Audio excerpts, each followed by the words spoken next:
cycles have passed. The 10th will never be. A great machine has cut the gods from the skies. Now the energy of chaos is removed from the world of Lacrin. Magic has ceased to exist.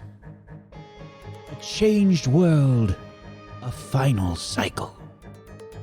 There is one final journey to embark upon, a decisive duty filled, a mortal god, a few heroes, a last quest.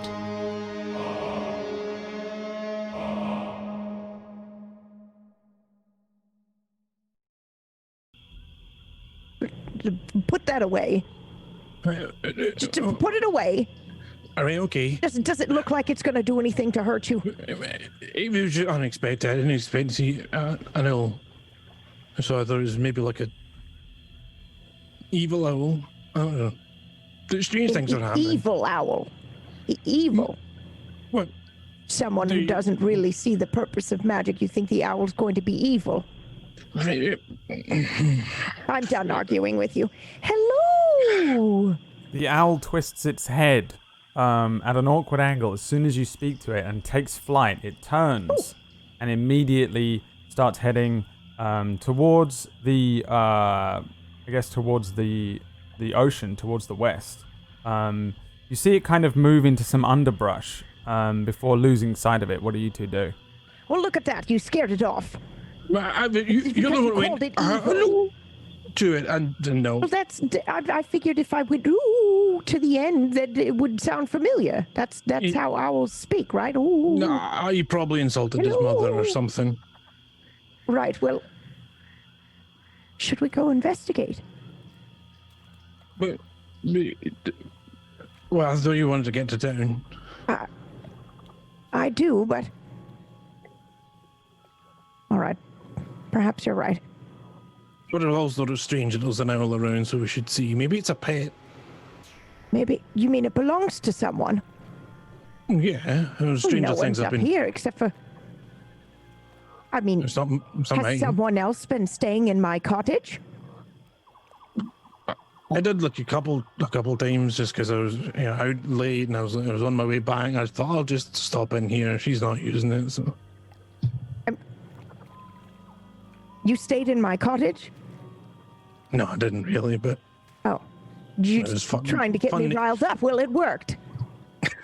Right, let's follow the owl. Let's see what's going on. It may have an owner. Maybe it's just eating lunch. When was the last time you saw an owl around here? That's true. And on my journey, remember that owl I told you? It's not the same one, but I did see one. It was very magnificent, the most beautiful thing I've ever seen. Right, perhaps this is a sign, is what I'm saying. Nonsense. Let's go see anyway. Signs. You guys head into the underbrush, following the sort of trail of this owl. You don't have to move too far in, but it is off of the beaten path here. You kind of move into the area here is very humid. It's kind of like a jungle or a very humid swamp. So as you come off of paths or any like wooden areas or raised areas, you find that it becomes very swamp-like underfoot. Your feet probably already underwater by an inch or so.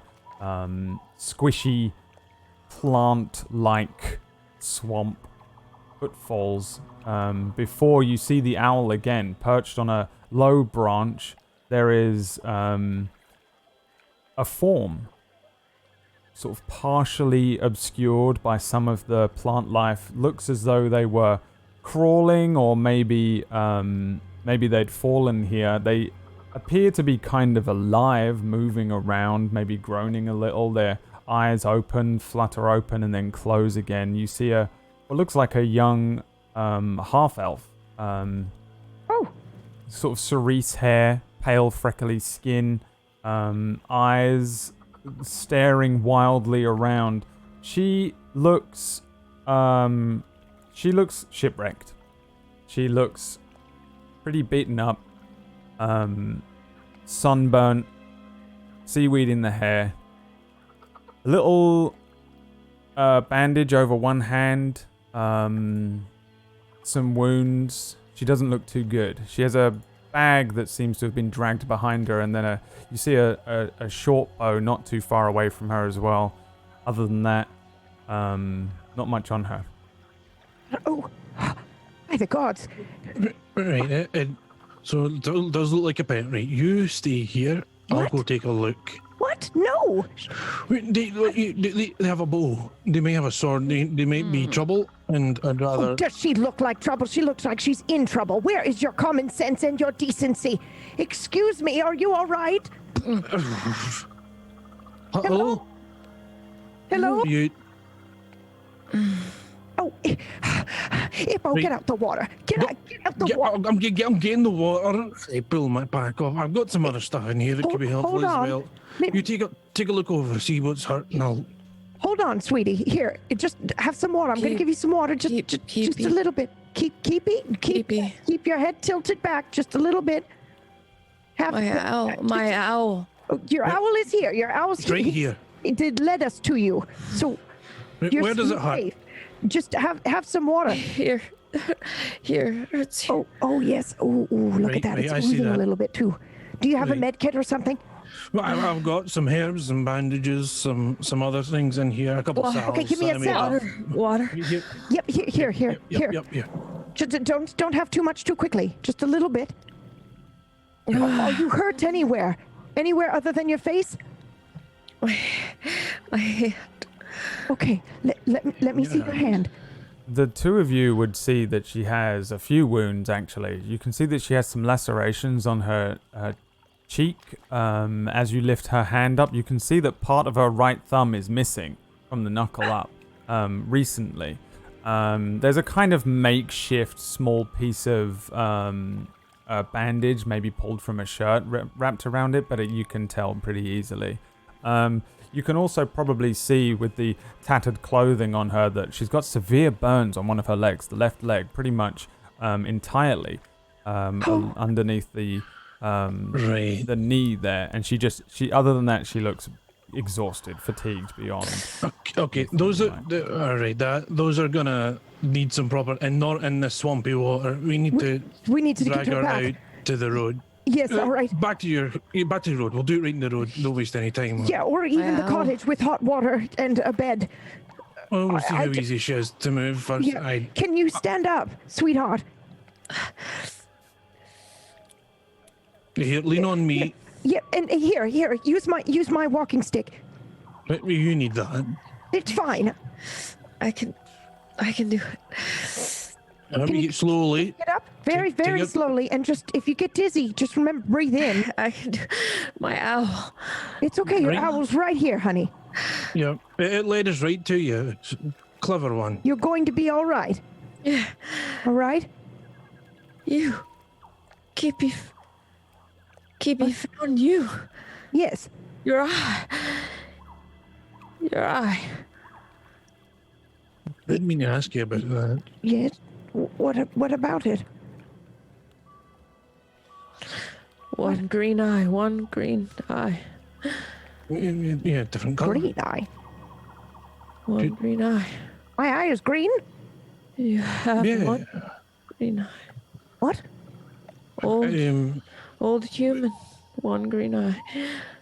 Right. We can get back to the eye later. Let's just get you moving, get you out of this swampy water. Just mind your Yeah. footing. Can you walk forward? Just use my staff. There you go. Very, very good. Keepy, you said. My owl. You owl, Keepy, we're going to our cottage and we're taking your owner somewhere very safe. Yep. Just walk steadily out here. It's not far from here. Are you all right? I'm Okay. You're going to be fine. Yep. We'll take care of you. Okay. Don't worry. The three of you start moving back towards the path, yeah? Yes. Yeah. The you see the owl take flight. It moves from one tree to the next, but it seems to be kind of a little unsure of its footing. I think probably Are you an expert, Toby, on owls and birds? No. No. I know a bit about, the wildlife around here, certainly, but Roll for me then, and I'll see if you understand what's going on with the owl. No idea. The owl is moving very strangely. It seems to just be kind of moving from one tree to the next. It's just making these almost short hops, like large leaps, one flap of the wing before landing on another one and then turning its head down towards you. After a few of these, kind of in a circular fashion around you, you see the owl take flight and suddenly disappear. It vanishes as it flies upwards beyond the canopy. And the three of you start heading towards the road and back up towards Suuna's cottage, and that's where we're going to switch over back to big city.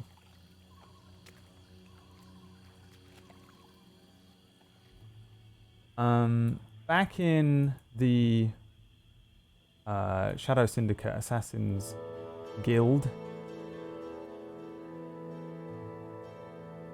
Beau and Ellie, you are in the office of Zach, who's the head of the guild, and you see him grab a cloak and head out. He leaves the door open. You see him move down the hallway.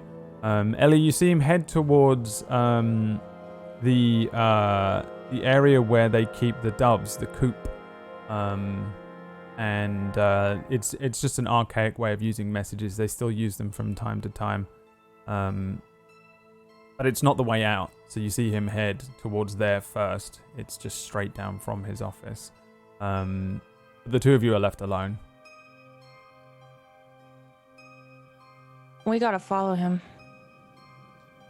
Are you sure we can even trust this guy? I thought this guy kills people for a living.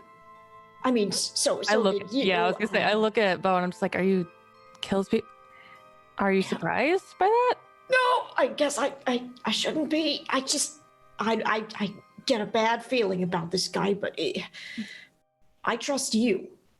Oh, I don't trust him. Trust me. That's Okay. why we gotta follow him. He told us to stay here. I think he's up to something. He's gonna bring someone back. I don't know who. I couldn't agree more. That's all right. Let's go. would. Okay, Brad, how does using things that cost work? There is a cost above the ability that you want to use. So Yeah. whatever the cost is, you use your AP. So actually, all of you Okay. have another 5 AP from last week. Okay. So you should say you had 10, you should have 15 now. And So it anytime just keeps adding up. it just keeps adding up until Okay. you start using the points for stuff. You Once should you use have. them, they're gone until you use them up again, like MP. Yeah, they're gone. They don't replenish. It's not like HP. They're just the amount you have is the amount you have. So if you want to use one that has a cost, or if there's a cost attached to some of them are like 0 cost with extra attachments. Then you just consume the amount of AP that you have. Say you have 10 and it costs 3, just knock that down to 7. And that's how Okay. it goes. You also have a roll button on each of your sheets now. Thanks, Kujio.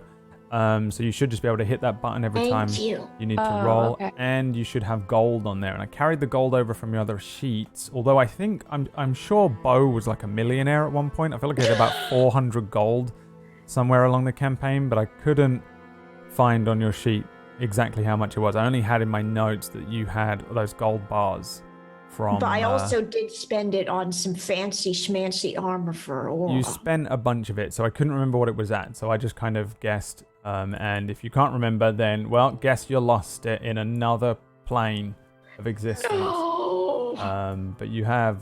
so you should have gold on there as well now, as well as the ability to roll from your sheet. Okie dokie. And each of you should have a new ability. Every week you get a new ability. So which ability are you looking at? I'm going to use Curious Case. Okay. And if I need to read it, do you want me to read it? Well, you tell. Yeah, I mean, if you want to use it, let me know what it is. It says if your scene contains something overtly suspicious, You may investigate by considering things that seem familiar to you. You must pontificate about your past experience at the table to explain what is familiar to you. Choose 3 details you already know about your scene. If you need more detail, ask the GM what you sense. So basically it says, like, I would start by saying, this reminds me of blank. Right. And then explain where you have seen the details, da-da-da-da. The GM will choose one of the 3, one of these clues, like the motive of the perpetrator who was involved in the scene, the nearby location of a hidden message symbol or other details, or where someone who was involved in the scene might be headed next. Yeah. Yeah, so you wanna use this ability. It costs you 3 AP, so knock off 3 AP. And then I guess I would you start tell me what by it is, saying- that and you don't have to be too specific with this. You can be I pretty already wobbly. have but... something written out because Yeah. I planned on all Okay, of this. yeah, go for it. This reminds me of the time that Zach handed me a letter, said nothing, and left me there by myself, alone. And no one would talk to me. They couldn't even bear to look at me. He knew more than me, and his plans were far more nefarious than I had ever expected of him. So how would the situation be no different than that? I know what he's capable of, and I know what cost he is willing to spend to get the answers that he seeks. Yeah, and I think from this you're more likely to get the motive as to where he might be headed next. I think there is no. I mean, there's probably plenty of hidden messages in it, but none of them that really help you here. Well, if we're like, yeah. And I mean, I've probably rummaged through his office a couple times. We know, like, even before on this show, I've rummaged through his office. So yeah. I I feel like you've done this plenty of times. Yeah. I think to the And he point where he probably will blase walk out and leave you in there at this point. He doesn't even try.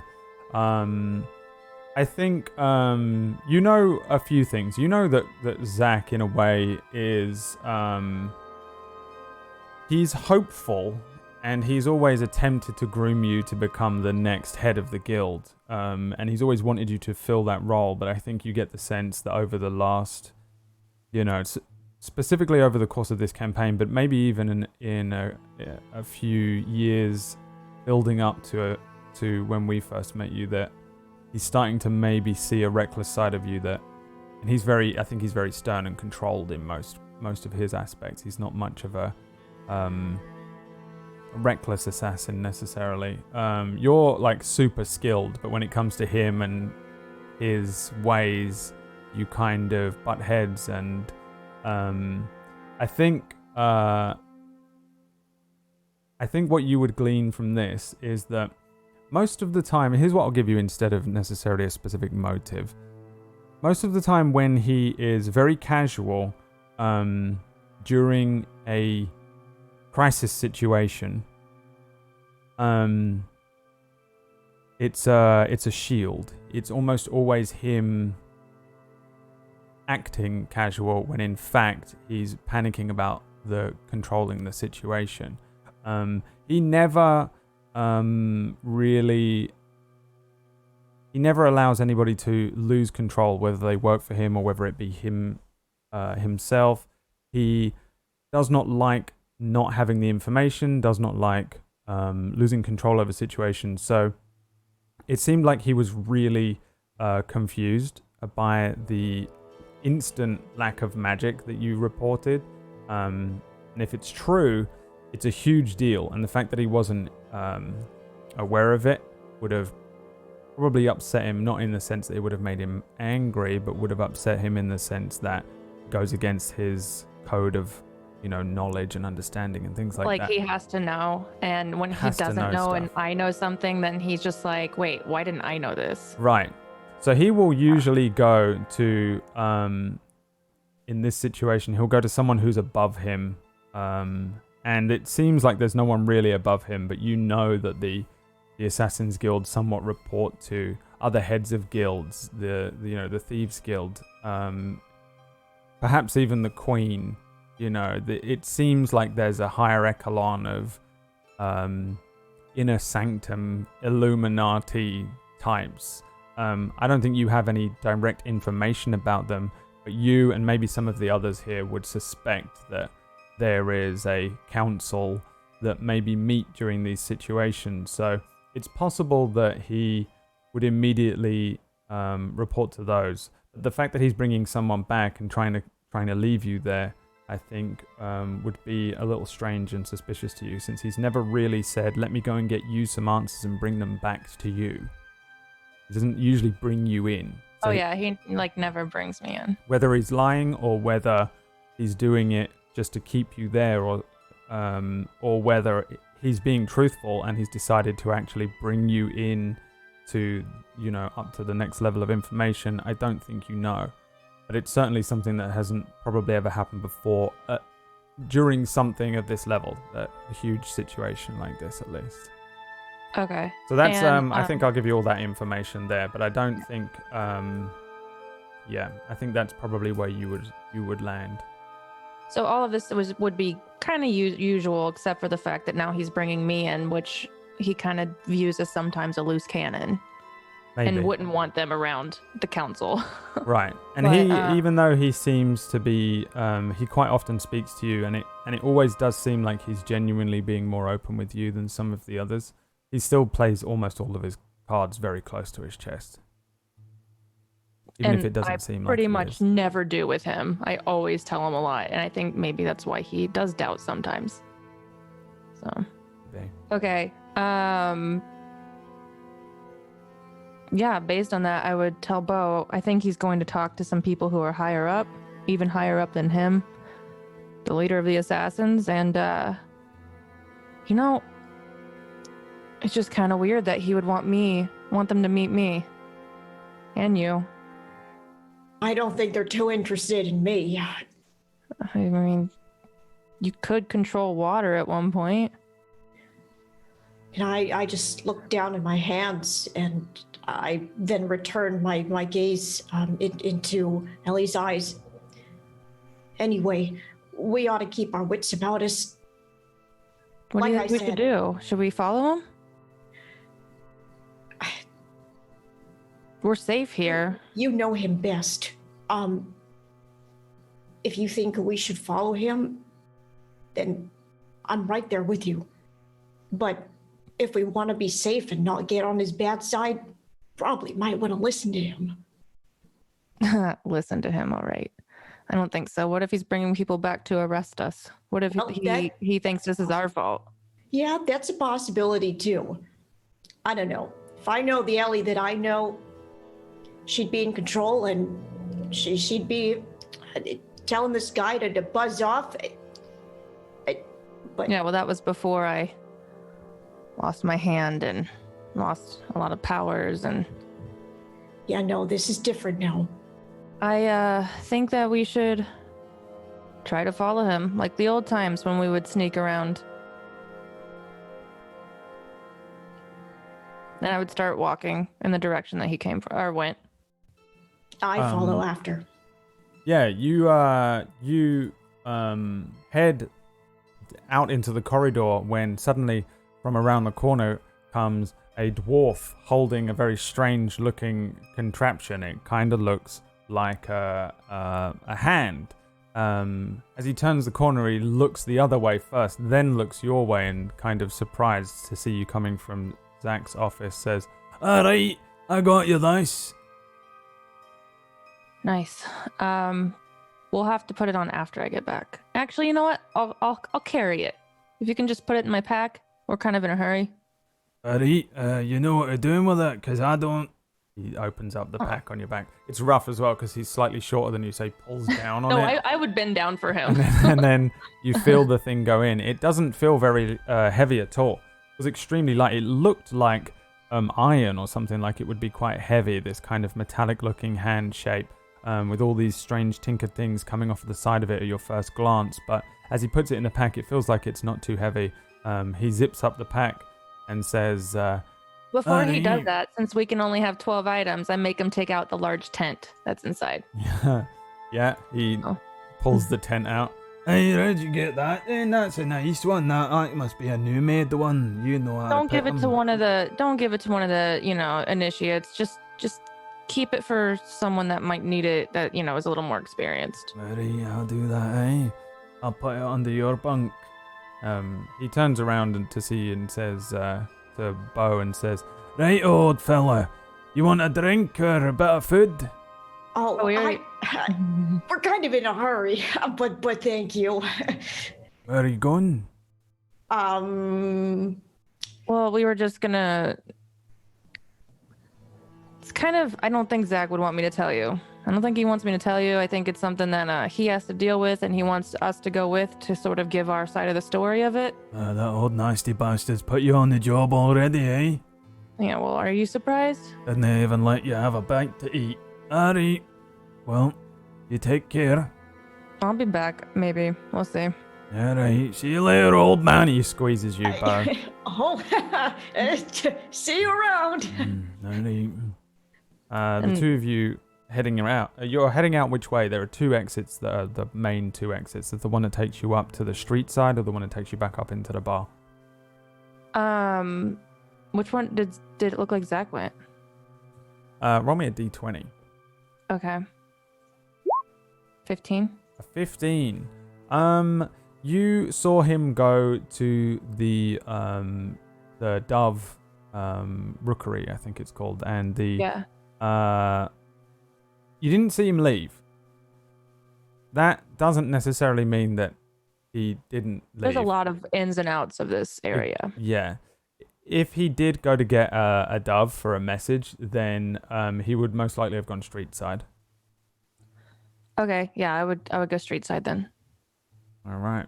I'd look at Beau and be like, try to blend in a little bit. Right. I pull up my hood. Is this good? It's good enough. Am I blending in? Okay. Yeah, just don't get hit or anything. We can't get in a fight. We just gotta not get distracted. We gotta go straight after him. Okay, cool. I think Beau does actually have a hooded cloak, which is a really useful item to have right now. So yeah, he brings up his cloak. Well, and I think Ellie would bring up her cloak too, because she's got the assassin cloak. The two of you head out along there's a few winding corridors before heading up these long steps. When you get to the top, you just put your pentacle into the wall, allowing the secret door to open street side. As suspected, you see Zach outside. He is in his assassin's garb, which is pretty rare. And by assassin's garb, I really just mean that he has on a dark cloak as well. You can tell by his form that it's him. His is way nicer than most of ours. I think Ellie's is probably the second nicest, but his is definitely like everyone wants it. It's like in Assassin's Creed when you get the final outfit or whatever. Yeah. Like he has that. And that's how I think Ellie would know, oh, this is serious. It's super form fitted. It's like a sneaking suit. It's all dark. Even in the street where there's melting snow, he just seems to blend into the shadow. You see him, just as you come out, you see him release a dove into the sky. It flutters off. And then the cacophony of the crazy chaos of Bologna returns. As you hear again the kind of chaos, there is still people kind of shouting and screaming. There's still chaos. You can hear maybe towards the end of the street, you hear a horse just beelining down the cobblestone street as you see Zach release this dove. Immediately he pulls his hood over his head even tighter and moves towards the main street quickly as well. Which direction is the dove flying in whenever he releases it? I think you only saw it go up. If you because it has to go over the buildings and whatnot. Right, and you're in a kind of alleyway here. Yeah. And since you come out under, you're in a basement and you need to go up. So I feel like you only get like a little painted image. There's an open kind of doorway area that you can see down into this basement in where you catch him release this dove. So I don't think you would really necessarily see which direction it goes in But he heads towards the main street, which is heading back towards. I would tap the Beau center. and immediately point to Zach to show him, like, that's him right there. He's right there. Don't lose him. Right. And I nod to Ellie and I don't lose my focus on Zach. You're taller. You need to go first. Push your way through. I'm a little shorter than you. Okay, and I begin to make my way first. Yeah, the two of you are heading Cautiously. immediately after him. Yeah. Yes. Cautiously over quickly. I would say that Ellie would be if he's being too cautious, Ellie's gonna push him. Like, no, you need to go faster. Okay, all right. I then hasten. I would say that I would encourage us to hug the shadows as well, though. Okay. Both of you roll me d20s. Oh boy. 17. 18. 17 and an 18, yes. Actually, Beau does pretty well, I think, Ellie. Once again, kind of surprising you with his deftness, his agility as he slips into the alleyway, kind of sticking to a wall, kind of making it look nonchalant while also remaining kind of undetectable in the harsh daylight. Beau was a criminal as well.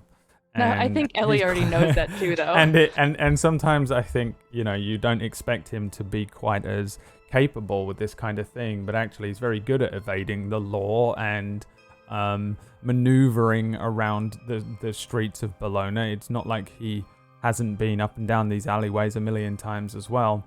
And so the two of you begin to move through the streets, attempting to follow the very dark, quick form of Zach. And that's where we're going to switch over again to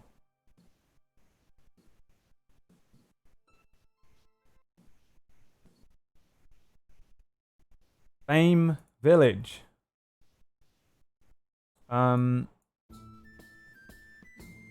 There is stark contrast again as we return to Bame Village, where for the most part everything seems to just kind of be okay. Most of the people in town are human, so you don't have a large gnomish presence like in CT, where all the gnomes are suddenly reacting to the lack of magic. You don't have the chaos of the big city suddenly being inundated with the lack of magic. In fact, you just have mostly just kind of good old farmer folk who never really relied on magic, getting on with their days. The small form of Alvin is probably standing next to you, and you are at Klex's store, or Klex's dad's store. The two of you probably didn't do much while you waited for Klex, unless you decided to leave, I'm guessing. Is there anything you would have done in the time since we last saw you, since Klex left the store and you and Alvin had a conversation in which Alvin was a very confused young man? Yeah, I would definitely write a note and attach it to Buns' leg and send it to Beau and hopefully Ellie, because I know at least they would be together, or at least be in the same city. So I would, while Alvin's confessing his love, probably just grab a piece of paper and start writing down a note that says, "I'm on my way." Okay. And you're aiming for it to head towards Beau?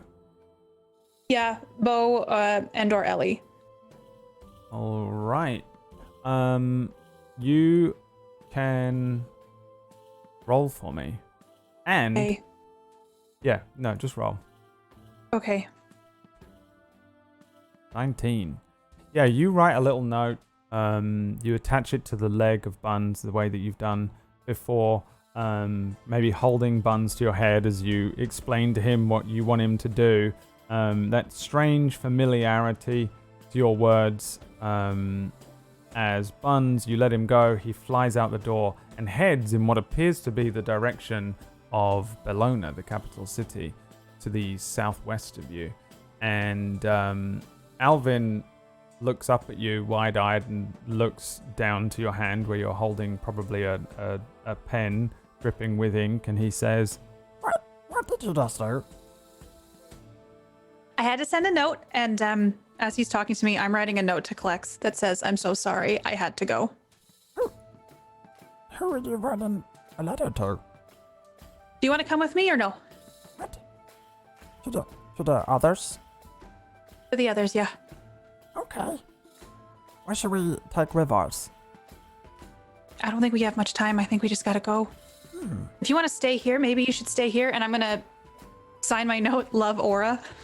Let's and then get some I'm gonna bread. But okay, we can get some bread soon, and I'm gonna squat down and start looking at his vital signs to see if he's feeling better How or if about he's some getting weak. jam? Maybe you should stay here. Stay here with Klex. Here, I have a What bunch did of I food call in the here. oranges jam? Do you remember I- when we had the oranges jam? Yeah, it was more of a marmalade. That's what it is. Can we get some yeah. of that? Does he look okay? give me another roll, unless you want to use an ability. I don't know what you've got exactly. I don't think you've got anything that does that. Although, No, I don't. Yeah, roll then. 5. 5. I don't know if you can tell whether he seems okay or not. He seems to be kind of coming around after the initial impact of losing his natural affinity with magic. He doesn't. Again, physically he seems completely fine. He still seems a little pale. He seems a little short of breath still, almost like kind of post-anxiety attack sense you might get from him. But he doesn't seem too bad, but you're just not sure overall. Like, there's no way to truly know whether there will be some sort of repercussion from this that's bigger than you can understand here. And because of that, I don't trust myself that he's well enough to come on this trip. So I stand up and I write a last line on my note to Klex that says, I'll explain everything when I get back. And I'll turn back to Alvin. Let's take a quick nap. Like, maybe we could rest up. We should both take a quick nap. Yeah, okay. Right here? Yeah, there's a couple sacks over there. Those might be comfortable. I think it's best if you stay here. And there's food, and Klex will look after you. I don't think you want to come with me right now. He narrows his eyes at you. Oh. Okay. He turns around and heads over towards where the sack is. You see him lay down and kind of he exhales as if he's expending more energy than you would expect from just standing around doing nothing, essentially. He lays down and says, Hey, when you go and buy the what's it called? Oranges? Yeah, the oranges. When you get it, make sure you get enough to come back with as well. Yeah, I'll bring enough so that we can make a bunch of marmalade, and then we can have some we'll have some for a very long time then. Okay. and then he rolls over and goes immediately to sleep like he always does. I'm going to then add another line to my note that says, please take care of Alvin. And there's a couple rucksacks that I have. I'm going to take not very much of the food, but some of the food and put it in one of the bags. And I'm going to take one of the burlap sacks that's laying on the ground next to Alvin. I'm going to kind of tuck him in and give him a little kiss on the head. Yeah. I'll be back, buddy. And I throw a bag over my shoulder and I head outside to start heading down to Bologna. What's the plan? Where are you headed? Just walking? I'm going to start walking, but I know there's a stable on the outside of town, and I'm going to try to maybe get a horse, but I have a feeling I might need to steal a horse. All right, give me a d20. Again, roll again. A 9. A 9. It's been a while since you A, have been in town, and B, really have probably needed a horse for anything. I don't think you've ever really done a huge amount of traveling. And if you do, it's probably in groups. There's no doubt been plenty of times that groups have headed to the nearby towns to just do supply runs and things like that. And it's simple and easy work, and generally people are expected to pitch in. Though you probably would have done it more in your younger years, as your father would have sent you on these journeys just to get a lay of the land and to understand how to ride a horse and things like that. The horses in town, for the most part, belong to the farmers. There are draft horses, but there are horses that you can kind of borrow and rent from townsfolk. You get the sense that your best bet is probably usually to go and see Klex. Klex's father has a horse, and that would probably be the one that you would usually borrow. If not, you would rent one either from the Pyre Hearts, who no one knows what's going on with them necessarily, or their estate. Or you could maybe inquire with one of the farmers. But it's kind of hard to just get a horse. It's not a big town. They don't rent horses out. So the Pyre Hearts had horses. I know this, right? Yeah, they had the most horses. So then I start heading towards that little place you can rent them on the outskirts of town, and I remember that the Pyre Hearts have like a huge stable with a bunch of horses. So I turn around and I start heading up the hill to their manor. As you turn around, standing behind you is Klex. And he's clutching a little satchel and looking at you. And he turns his head to the side and says, as I suspected. He walks over to you and thrusts the bag towards your area, your location, but not too close. He's standing back from you a little bit. He kind of looks a little odd, or maybe nervous, as he holds it out to you. What's this? I'm sorry. I left you a note. I have to go take care of this. Inside is a loaf of bread and some cheese, and be careful with it because there's a bottle of strawberry wine as well. Oh, thank you. Were you actually going to give me this so that I could go? He reaches into his pocket and brings out a fistful of coins and says, "It's all I can spare." No. I don't want to take your money. Well, I don't know if what you're doing is what you say you're doing, or if you've gotten yourself into trouble with those people, you know? I know, no. The people who are here are my friends. I don't go out of my way to find trouble. Well, yes, I know. I can't tell my father. That's fair. I thought you thought I was crazy, so I just thought it'd be better if I took off. Well, I don't know if you are mad. I wrote on the note that I'd explain it when I got back. It's a very long story. Listen, if people know that you're back, they're going to think that you're the one that did the Pyre Heart thing. Why? Well, because everyone thinks you're the one that did the Pyre Heart thing. How? Why me? I don't understand why me. Because they all died and then you were gone. You had all those strangers with you, and it's a small town, and I thought it was like, remember there was like a song in the pub, The Butcher of Fame or something? yes, some people think it was a ghost. And you're quite lucky that most people think it was a ghost. It probably was a ghost. I mean, I don't. You mean all the people I grew up around think that I did it? No, just, a few people think you did it. Okay, well, I was about to go steal one of their horses, so I probably shouldn't do that. Okay, well, if you're going to take one of their horses, then they're going to accuse you for sure, aren't they? I know that. Well, I didn't know that I was apparently the one that did the murders. Or I didn't do the murders. I know, I'm 100%. I didn't do the murders. Okay. He thrusts 5 gold pieces into your hands and says, take this. You believe me, right? Yeah. Do you not believe me? I don't know what... I don't know. I don't know what's going on. Okay, well, what do I need? What do I need to do to tell you, make you believe that I didn't do it? Or that I'm the same person that you grew up with? What you said that you loved me. Yeah, it's true. Well, you said it... You said it as if you've said it 100 times before.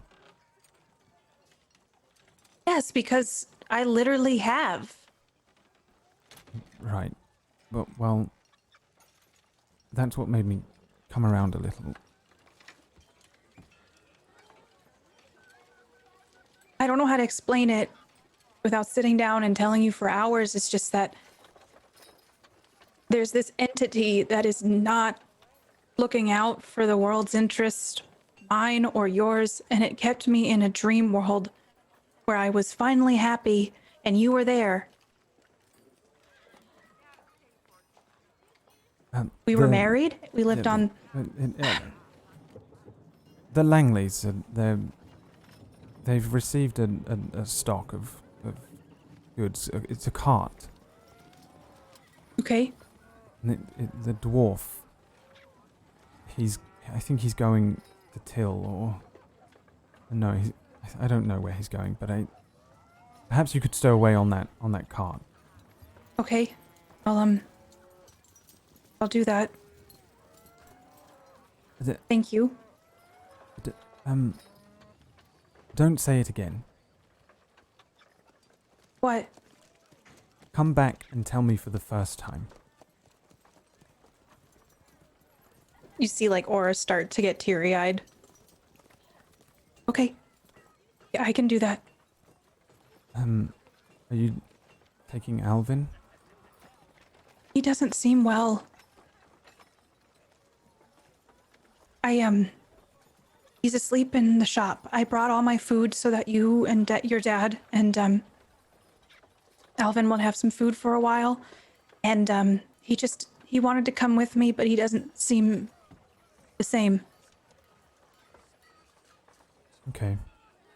Well, I'll try and keep an eye on him. He doesn't like you for some reason. Something happen between you two?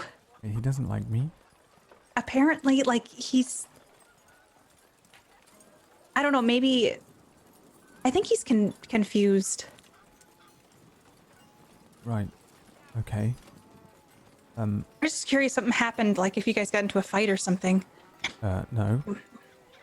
No, Okay, did he say something? No, he wasn't making sense, but I think that's part of what the changes are. Something's not right. Right. Okay.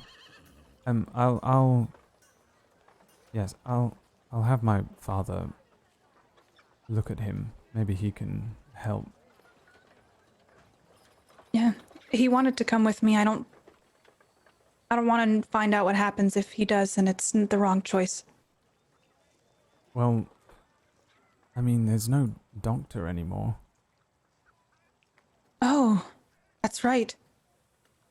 We've just been speaking to, Mrs. Ashley, the alchemist. Well, I don't think she really knows much about actual medicine and just buys concoctions. Yeah. Maybe as I get further down, I can send somebody up from one of the villages. Think Babe needs a doctor, and maybe somebody will jump on that. Yes, I suppose so. Okay, well, you should, maybe get on your way because, well, people might see you. It's true. I mean, I just hope you know I didn't kill them. Yeah, I don't think you would kill anybody. Then I I go in to hug him, which feels like something I've done 100 times. I'm sure it feels different he because freezes.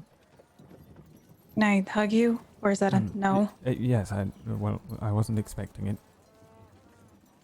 Hugs you So back. I hug him, and then the Langleys are that way, right? Yes. Okay. I'll walk this way so that they don't see us together, or well. You not want to be seen with me? Well, maybe you should go. It's just you don't want to be seen by anyone. Oh, yeah. Sneaking you're right. Okay. onto a cart. It's suspicious. You're right. I'll go behind the shop and then I'll just sneak over that way. Okay. Good luck. Thanks. And come back. I'm gonna try. And I step back and do a shadow behind the store and do my best to stealth over to the Langleys.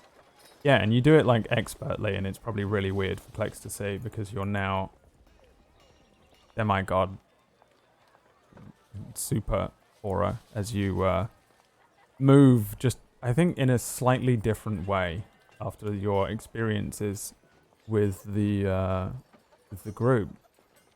You move very stealthily and quickly. Your feet not making a sound as you move into this alleyway, and then move behind the stores and head down towards the general store, where there is a pretty decent sized cart. It's only a single horse cart, so it's not enormous, but it's a pretty decent one. It's covered like one of those old Oregon Trail ones with the roof. You can see that the back is closed up, but there is an opening as if you'd be able to jump in there.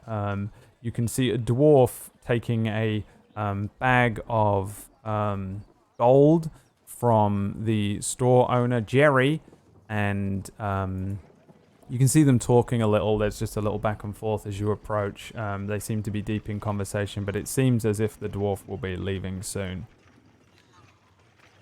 I'm gonna try to sneak into the back of this cart.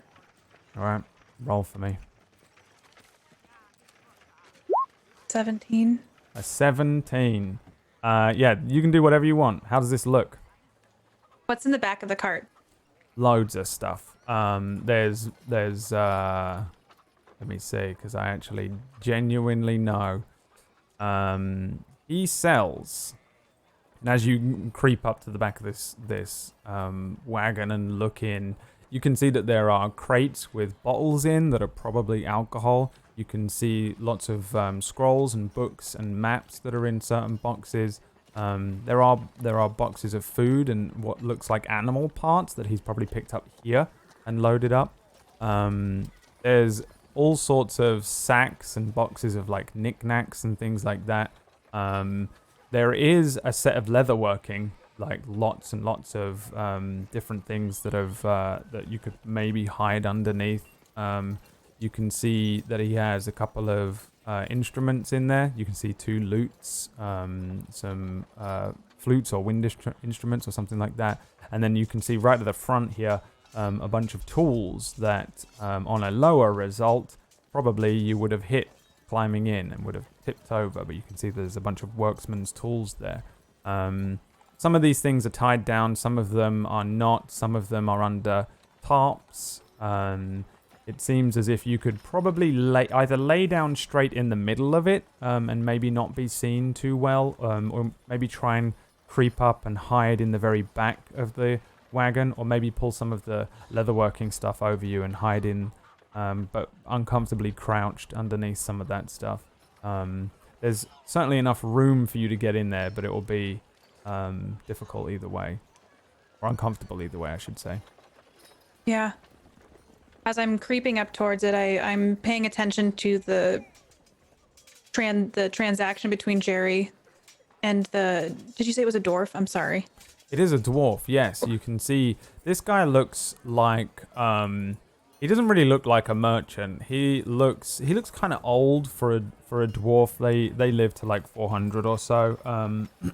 But he He has kind of salt and pepper hair and beard, dark, not quite black, but like a very, very dark brown. Kind of wearing, he's got like leather armor on underneath, like an old looking coat, a thick set of gloves, thick set of boots. But his arms, up his neck, you can see tattoos, and if you didn't know any better, you'd probably think he was a bandit. But I mean, he's standing in the middle of town with a wagon, so he's probably not. But he looks very much like a, more like a criminal than a salesman. But still, his hair is pulled back into a ponytail as well, and kind of relatively straight, which is a little unusual for dwarves who usually braid and things. I'd make note of that, just that he looks a little suspicious as I'm preparing to climb onto the cart that he will be driving. I see the tools and I take a beat before I hop over them and then crawl to the back underneath one of the tarps and just kind of quietly set up my little shop for a long journey. Yeah. And listen to hear if there's anything that is happening that I should be paying attention to. Okay, roll me 2 times then. Roll 2 times. 7. A 7. 12. And a 12. Okay. So that is a 7 and a 12. So I think what you can hear is the final pieces of a conversation between this dwarf and Jerry, who I think you probably know. Jerry and Evelina Langley, they own this this general store. It sells basically everything. That everyone in town kind of knows these people. They sell most of the food and goods and things and basic goods. It's kind of like a grocer's almost. It seems like the dwarf has been around town and stocked his cart up because the thing is so filled with stuff, not just like he's been selling, but like he's been purchasing as well. You can just hear him finish up his conversation, say it's nice doing business with you, and then claim that he's on his way to Yill, which I accidentally called Till previously, and it's Yill, which you would know because you're from this place and I'm not. Yill is the next town directly south of you. It's on the Alexandrian High Road, which is the huge road that runs east to west, west to east, from Caspenwolf to Bologna to Solva, which are 3 locations that we've kind of been before. Yeah, you can hear that it does sound like he's actually leaving town after this, like immediately. So you've jumped in at the right time. This wagon, just enough space, I think, for you to squeeze in and hide as you sit there for maybe 5 more minutes while this dwarf is just having a conversation. Already, maybe your back starts to ache. It's extremely uncomfortable. It's not at all warm, so it's cold. Before eventually you hear the dwarf moving around the sides of the wagon, checking the wheels, doing his last preparations, and preparing the horse. And that's where we head back to the jungle.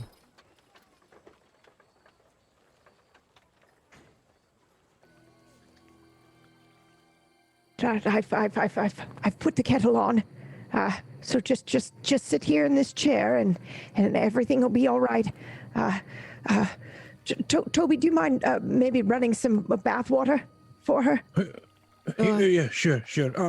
I got salves and we can worry about how you look once we've No one can hear what you're saying. What do you mean? Just speak clearly. I am speaking clearly. What in the bathroom? What about the bathroom? What? Just go run the water. I'll go run the water, fine. All right, dear. Can you tell me your name? I'm Cairo. Cairo. Hi, Cairo. Oh, cool. I'm Suuna. I've seen you. Seen me how? In a dream, I've been having dreams. I don't have my power anymore. I have dreams. I know I sound crazy, but I've You do not. Not to seen me, you. honey. Here, hold on. We have plenty of time for you to tell me that. I just want to make sure you're all right. You seem very hot and dehydrated. very tired. Yes. Would you like? How about we run you a bath, get you all cleaned up, and More water, please. more water? Yes, absolutely. Here, there's a cup here, and I have this cloth here of ice water. Just maybe put it on your face, and then when Toby gets back from running the bath, here we'll clean up your wounds here. We have some salves and things, and we'll take care of you. You're all right. Is that seaweed you have in your hair? I don't know. Yes. Yes. It's all right. It's all right. Maybe don't yank it out. We'll put you in the bath and it'll come right out. Okay. Okay. All right. You're all right, sweetie. You're all right. You're we safe. have to. In the dream, I see you. You're here, and I saw Bologna. Bologna. What did you see in Bologna? I saw. It's half destroyed.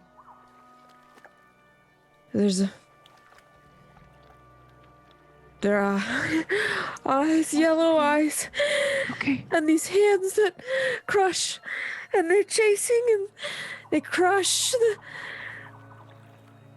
What do they look like, these hands? Giant. They're so big. Are they made of metal? Big hands, I don't know. They All right. crushed Bologna. They crushed it. And this hut was here. This cabin was here. And it's real.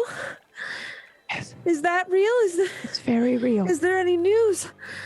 Is there any news from what, Bologna? Bologna. Is there any news? There's no news from Bologna. Okay. At least not yet. But you're all right. You're all right. But you're safe. real. Yeah. I am very real. What if the eyes are real and I don't know anymore? It's okay. You're safe here. Toby! Who are you? You're Toby? No, that's Toby. No, I'm Ippo. Off myself. No, I'm Suuna, and that's Toby. Do you have magic? I did, but I it's also gone. Yeah, gone. It's gone. He's Gone. okay though. He's all right. We'll get on fine without it. Don't worry. How do you These say dreams that are now? real. The dreams, I wouldn't be alive without the dreams. They told me to put the stones in the Are vessel. you and still having them? No. All right. The It's last all one was of my team. Your team? My team, they're not. I don't know if they're alive anymore. I saw Worston tried to shoot me. What? To shoot you? I'm part of the Inquisition. I'm of the Arcanine Inquisition. I'm sorry. Excuse me. I am. I can prove it. And I. Oh, I don't. That's all right. I believe you. Could you excuse me for a moment? Yeah. Who are you? I'm Suuna, and I live here. And you're going to be fine. We'll just run in the bath for you Your now. eye was black. It wasn't green. It's green now. Your eye was black, and I'd ask you questions, and you had all kinds of answers, but not the ones I need. All right, sweetie. Just have some more of your water. Calm down, and we're just going to have a word right over here. All right? And then we'll get you in the bath and get you all cleaned up, and you can rest and sleep. Okay. I walk over to Toby and I gesture to the Inquisition. Right. They hunt down magical items, and the people who are wielding them. They're not good news. Well, they're probably going to go out of business now, if you're right about magic disappearing. Yes, they're going to go out of business, and maybe that's good. But why does she know me? How does she know me? I don't know. I've never met her or told her about you. Are you sure you've never What's she met her? talking about my eye? Well, they're not the same color as each other. Mirror. All right, I'll go look. Go look your mirror. And I leave the two of them. Hey, right, I'm just going to start taking a look at your leg. It's a bit burnt. I've got this cloth. I'm just going to clean. It's going to be a bit sore. Okay. Okay, so just I gently move away some of the cloth. Just bear with it a little bit. I'll wet it down a wee bit. The salve will numb some of the pain. Okay, so just Hurts. all right. Deep breath. Right, a big smear of salve right down it in one go. It's gonna sting for a wee bit, but then it'll get a wee bit worse before it gets better, but it'll get better. How did it happen? There was an explosion up big. Didn't you know it was? You wouldn't know. It was under the ocean. An explosion under the ocean. I sound crazy. I know. You sound like Suuna. So I'm not crazy. These visions are real. Real. coincidence is also real, so you know how it goes. All right, that's enough of that. She doesn't need that right now. She doesn't need your garbage. All right, she cleaned up enough to go into the bath. I've just put a sweep of the salve on just because it looked bad, and I wanted to let it numb it. So give it a wee bit to sit, and we can get it in the bath. Just want to numb it a wee bit before you put it in the hot water. Don't want it. All right, burn, well, you know. Well, that's what she needs right now is a bath and then some rest. Right, but the burn. If Well, it needs a wee don't bit, pull on that, just- sweetie. We'll get it all out. Don't worry. You're gonna rip your hair out your head. Right. Well, we'll put you in, but we'll keep that one leg out, just so that we don't want the burn getting too hot, and that'll just cause you more pain. Get the rest of you sorted. And we Right. need to that thumb. We need to keep an eye on that because that'll go bad. You know. Yeah.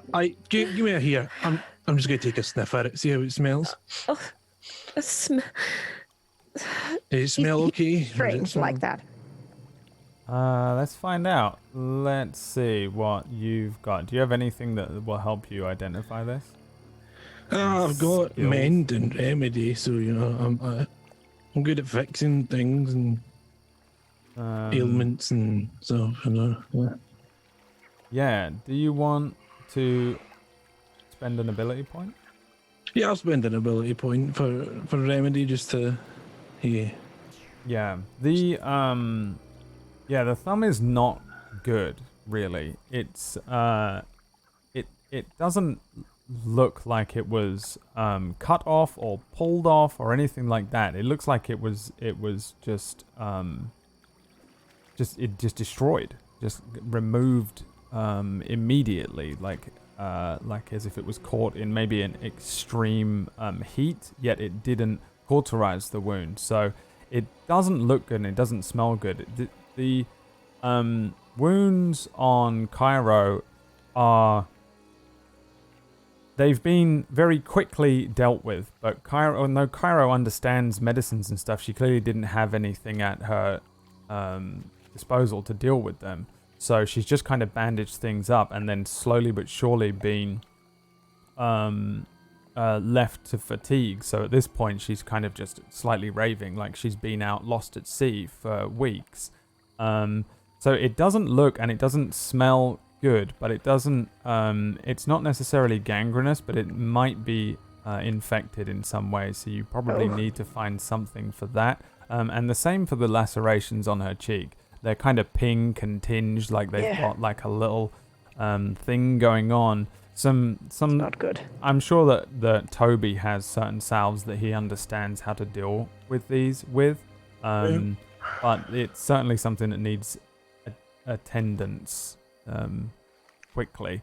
The burns are bad but superficial. It doesn't look like they will do anything. They're going to hurt and they're going to need wrapping and dealing with over the next few weeks, but it's probably just going to it doesn't seem as bad as the thumb and the cuts.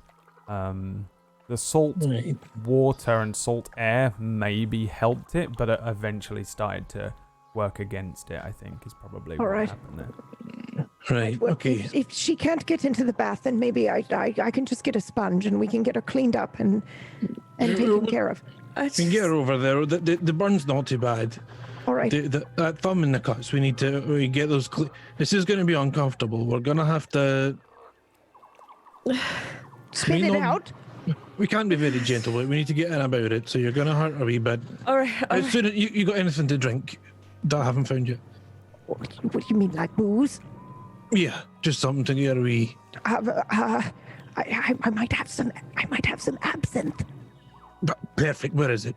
It's I'll get it out. One moment. You get it right. Come with me. I'll help you over at the bath. Okay. I just will help you start down as much as you're comfortable with and get you in there because we do need to see you, but you know, you need to try and remain calm, okay? Yeah. You don't want you getting too worked up. You're not well. No. I know. We'll take care of you. So, what are you saying about? And, You know, and don't. you know, don't- how do you know her? I don't know her. She was in my dream. And I could see her eye and her clothes, and here I could tell it was CT. Okay. I could tell it was CT. And what did you see anything happen in here? No, but Bologna. See? I could see Bologna is. Right, well, It's you're crushed. here. It's okay. You're here now. All right. I think I got an extra. I think I have a bottle here. It should work, right? Right, yeah. Jake, take a big old swig of this. You're here. You saw this place was safe. You're safe here. Susan, deal if with this is real, then the yellow eyes and the hands are real. It's all Right. right. It's all right. not right. It's going to be not all fine. right. We'll It's take all care right. of it when it comes to it. Don't worry. As soon as a superhero, apparently. So, You're going to be all right. right. Big swig and swallow it. It tastes nice, but it burns a bit. Yeah, Yeah, feel better? Want another one? Take another one for good more. measure. Yeah, more. Yep. Take another swig. You're all right. You're going to be all right. We're going to get you cleaned up and you're safe and Keepy. It was Keepy, right? Keepy safe. Keepy's safe. Keepy's Everything's all right. You're all right. Keepy's good. Keepy good. You're all right, sweetheart. You're going to be okay. I'm gonna be okay, but I'm telling you, you have to listen to me. We These will dreams listen. are real. I believe you. I thought I was going crazy, but You're not you're going real. crazy. Everything's going crazy, but it's okay. Let's You're get what real. we can get taken care of, okay? Soon as you want to see the cut and shake, I'll get that thumb sorted. Yeah, right. Yeah, absolutely. Right, hand in the water now, just hold it under there for a bit. I'm just gonna work around it. It'll be uncomfortable, but It hurts. yep, the bottle's there, so just take another swig if you have to. Okay. And I just work around the wound and clean it out as best I can. No Right. magic anymore. I don't suppose I'm getting this back. My thumb. Yeah, let's maybe worry about that afterwards. But Yeah. you're all right. You're all right now. Yeah. I'll make you some dinner after this, and then you can get some rest, and you can tell us all about everything you've seen in the morning. Bologna. That's the thing. It's crushed. We don't know that. How can it be You- crushed? We don't know that. So It may, big. right, So big. it may have not happened yet, you know? There's still time to stop the big hands. Those eyes. There's I know still it time. sounds ridiculous. It doesn't Dreams sound may- ridiculous, sweetie. Toby, don't you say a damn word. Dreams are sometimes not No, literal. stop it They're right now. Right now, close your damn mouth, or I'll kick you out of this cottage. So real though. It's real, and I believe every word. Ignore him. He's no. Right. All right, let's get me put back together, and then I don't know what to do. I don't know. You just You need breathe. some, breathe, and you You're just need gonna to eat. rest. You're gonna drink some water. You're gonna rest, and then we'll figure it out in the morning together. All right? We'll be here. How Yeah, we're far? looking after you. How far is Bologna from me? Very far. I'd say Pretty about far. think it's like a month on a ship. Oh God. Oh God. It's all right. It's all right. Maybe we have some carriers or something that can send a message. Oh, Keepy can, but I don't want to send him that far. Not by himself. Not by himself. Okay, just take deep breaths and just try and relax, okay? All right. Right. So here's some salve. I've got some in the stomach. I'm just gonna wrap it up. You get that cheek sorted, and then I'll wrap this up. I'll get started on making something. Is it pretty bad? Is it? Well, no, it'll be fine. It'll be fine. Okay. Yes. It might leave a. I don't very care light about the scar. scarring. All right. I just want to be able to go, and we should probably go. Well, You'll you're be probably fine. gonna We're not have going to. anywhere right now.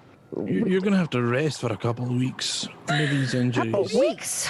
I You can't. don't have that much No, time. I don't. You think this is a spa? No. But you can't go running about. You're hurt. I know. properly I hurt. made it There's an- here. I'm stronger than you think. He thinks we're fragile flowers. Don't I'm worry not. about it. I'm with you, and we'll be fine. She'll be fine in the morning, maybe a day tops. Yeah. That's not how. You Just can't wrap use- the that's not burn. how Just it wrap the works. burn and the The- thumb and. Right, but you see that they're infected, and your body needs to work through that. You can't just. I'll do it on happy the way. thoughts it out. I'll do it on the way. All right, all right. You just get her into the bath, and I'll start making dinner, perhaps. Or wait, I guess you go ahead and do that, and I'll help her get into the bath. Get out. Right, fine. There's a turtle at the door, staring in. Oh, Oh, hey, forgot about you. right. I told you to stay here, but on second thought, we can't go down. So why don't you go ahead and start walking down and deliver the message that there is no war? If you could do that, There's an owl on your roof. right? friend. It's a friend. It's her owl. That's It's all right. keeping. Don't hurt him. Of course not. We would never. Okay. Perhaps go deliver the message that we were supposed to deliver, and we got distracted. I'm very sorry, Heck. Very well. Thank you. Turns around very slowly, starts heading down towards CT Village. Close the door on your way out, Toby. Of course, right. I'll get your food sorted. I just And- help her into the bath. Yeah. Yeah, you begin to help Cairo to with everything, and that is probably a good place for us to go to a break, as we Very intense. as we see you guys helping everybody out. And would you look at that below me? It's some Cairo artwork by Lucifer. If you weren't impressed before, now you get to be. It's so good. So good. Preemptive strike from Lucifer there. Incredible. Yeah. And who knows? Maybe there's an old man on the way. He's old and slow. And maybe we'll see him next time. There are links in the chat and links on the... If you're watching this on a VOD in the future, then there are links to all of our fan artists in the descriptions. We're going to go to a short break. And when we return, we will see what these guys are doing in the big city. See you in a few minutes.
will be your last act, spy. Now tell me, where is my angel? Answer quickly, or die slowly. Warlocks. No. Can I at least have a last smoke? By all means, prepare yourself. My job is done anyway. Your nights are numbered. You cannot scare me. I have you, and everything I need to destroy your masters. Uh-huh. Sure. That's why you're still looking for Azazel's child. Kneel. She sired, did she? Please, continue.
Returning to Bologna with Beau and Ellie moving out of the alleyway and into onto the main one of the main streets that leads up towards the high town and the fortress and stuff. It's pretty much one of the central hubs of town, so you get these big wide roads, but it's also now one of the most congested areas because of all of the chaos. There's like upturned wagons and stuff. I think Beau jumped over one of them at one point.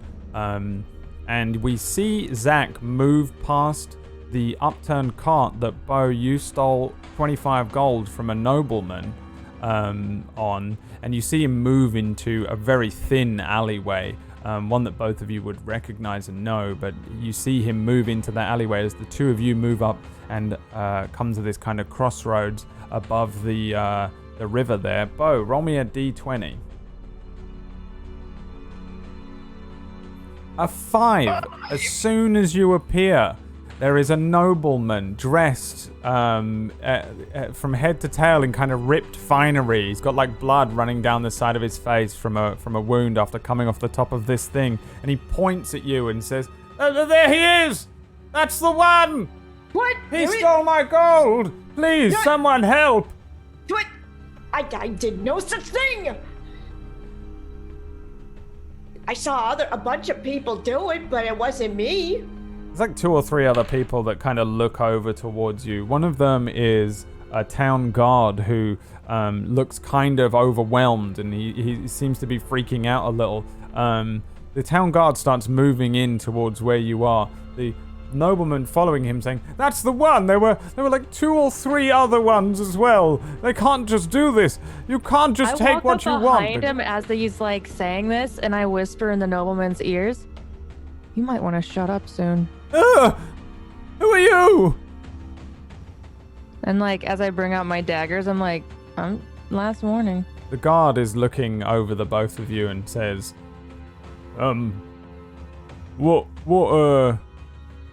what he's saying, is it true?" Of course it's not true. There's so many people here, how could he possibly know? Right, well, there's probably one way. Maybe you show me your hands, sir. My what now? Your hands. Show me your hands. Palms up. My hands. Okay.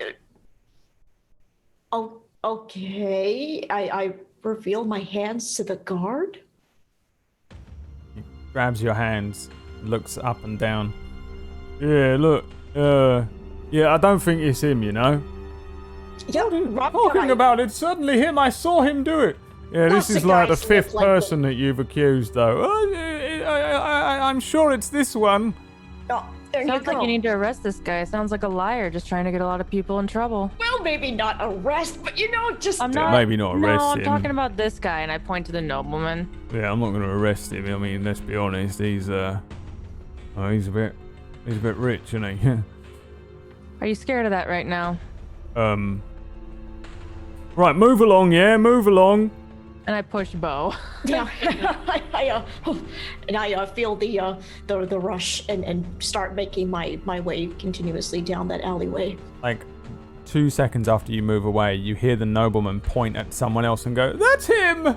That's the one who stole my coins!" "Oh, all right, yeah, you there. Show me your hands, please." As he seems to just be doing this to everyone. You have lost a lot of time in keeping up with Zach. Oh boy. You can you look down the alleyway and you see that he's nowhere to be seen. Damn, had we not run into them, what do we do now?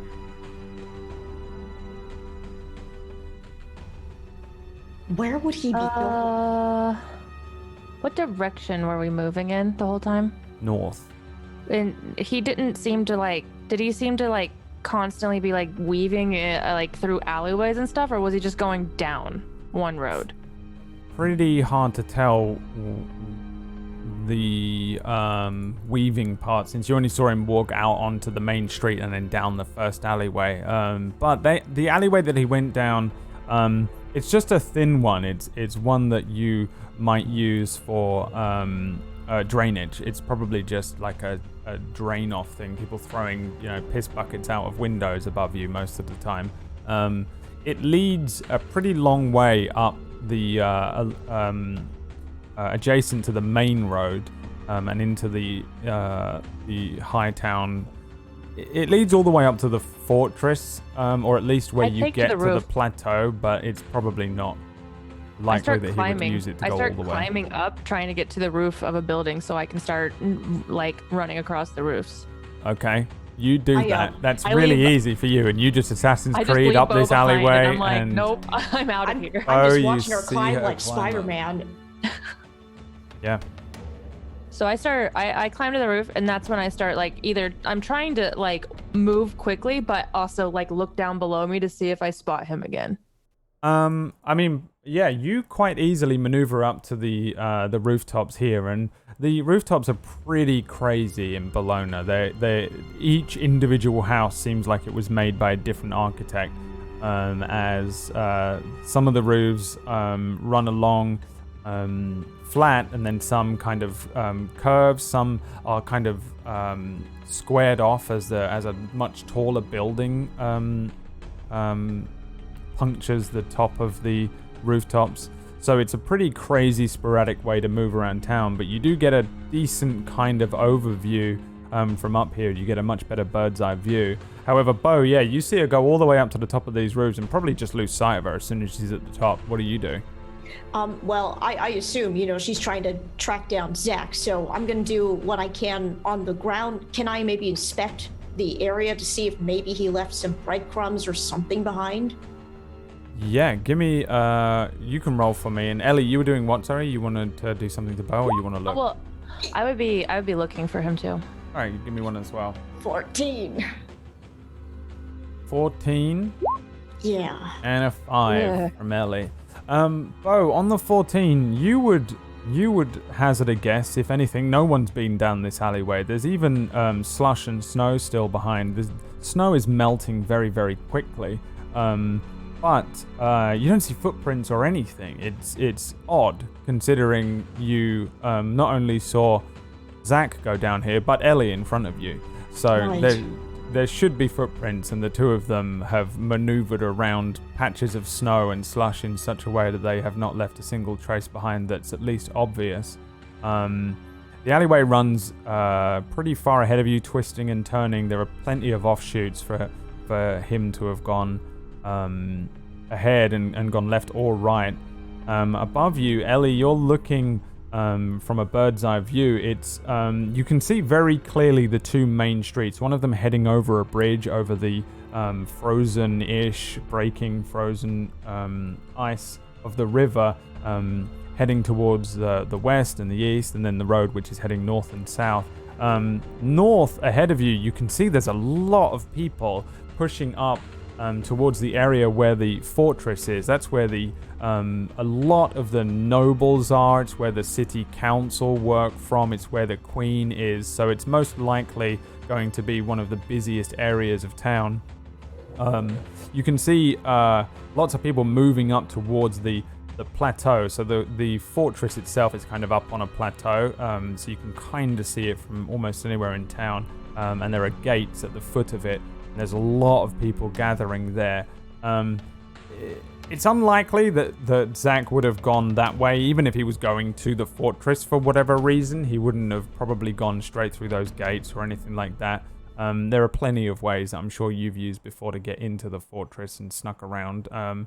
The alleyway, looking up and down it, you can see it splits off in many different places. The chaos of the city around you as you get this bird's eye view and you stand and look around, there are plumes of smoke coming up from all sorts of places. You can see parts of the buildings from the roofs have caved in and fallen in. You can see an area where it looks like an airship has collided with one of the buildings. Parts of this broken bow of the airship bent over the top of one of the rooftops. Smoke and fire from several parts of town.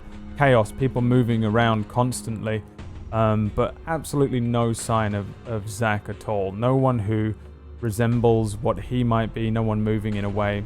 Is there anyone on the roofs with me? Like, even just other assassins or anything? I don't think that there would be anyone on the roofs, really. There might be, like, a couple of urchin kids, like, moving along some rooftops, like, pretty far away, but I wouldn't imagine that many people move around on rooftops. Yeah. Okay.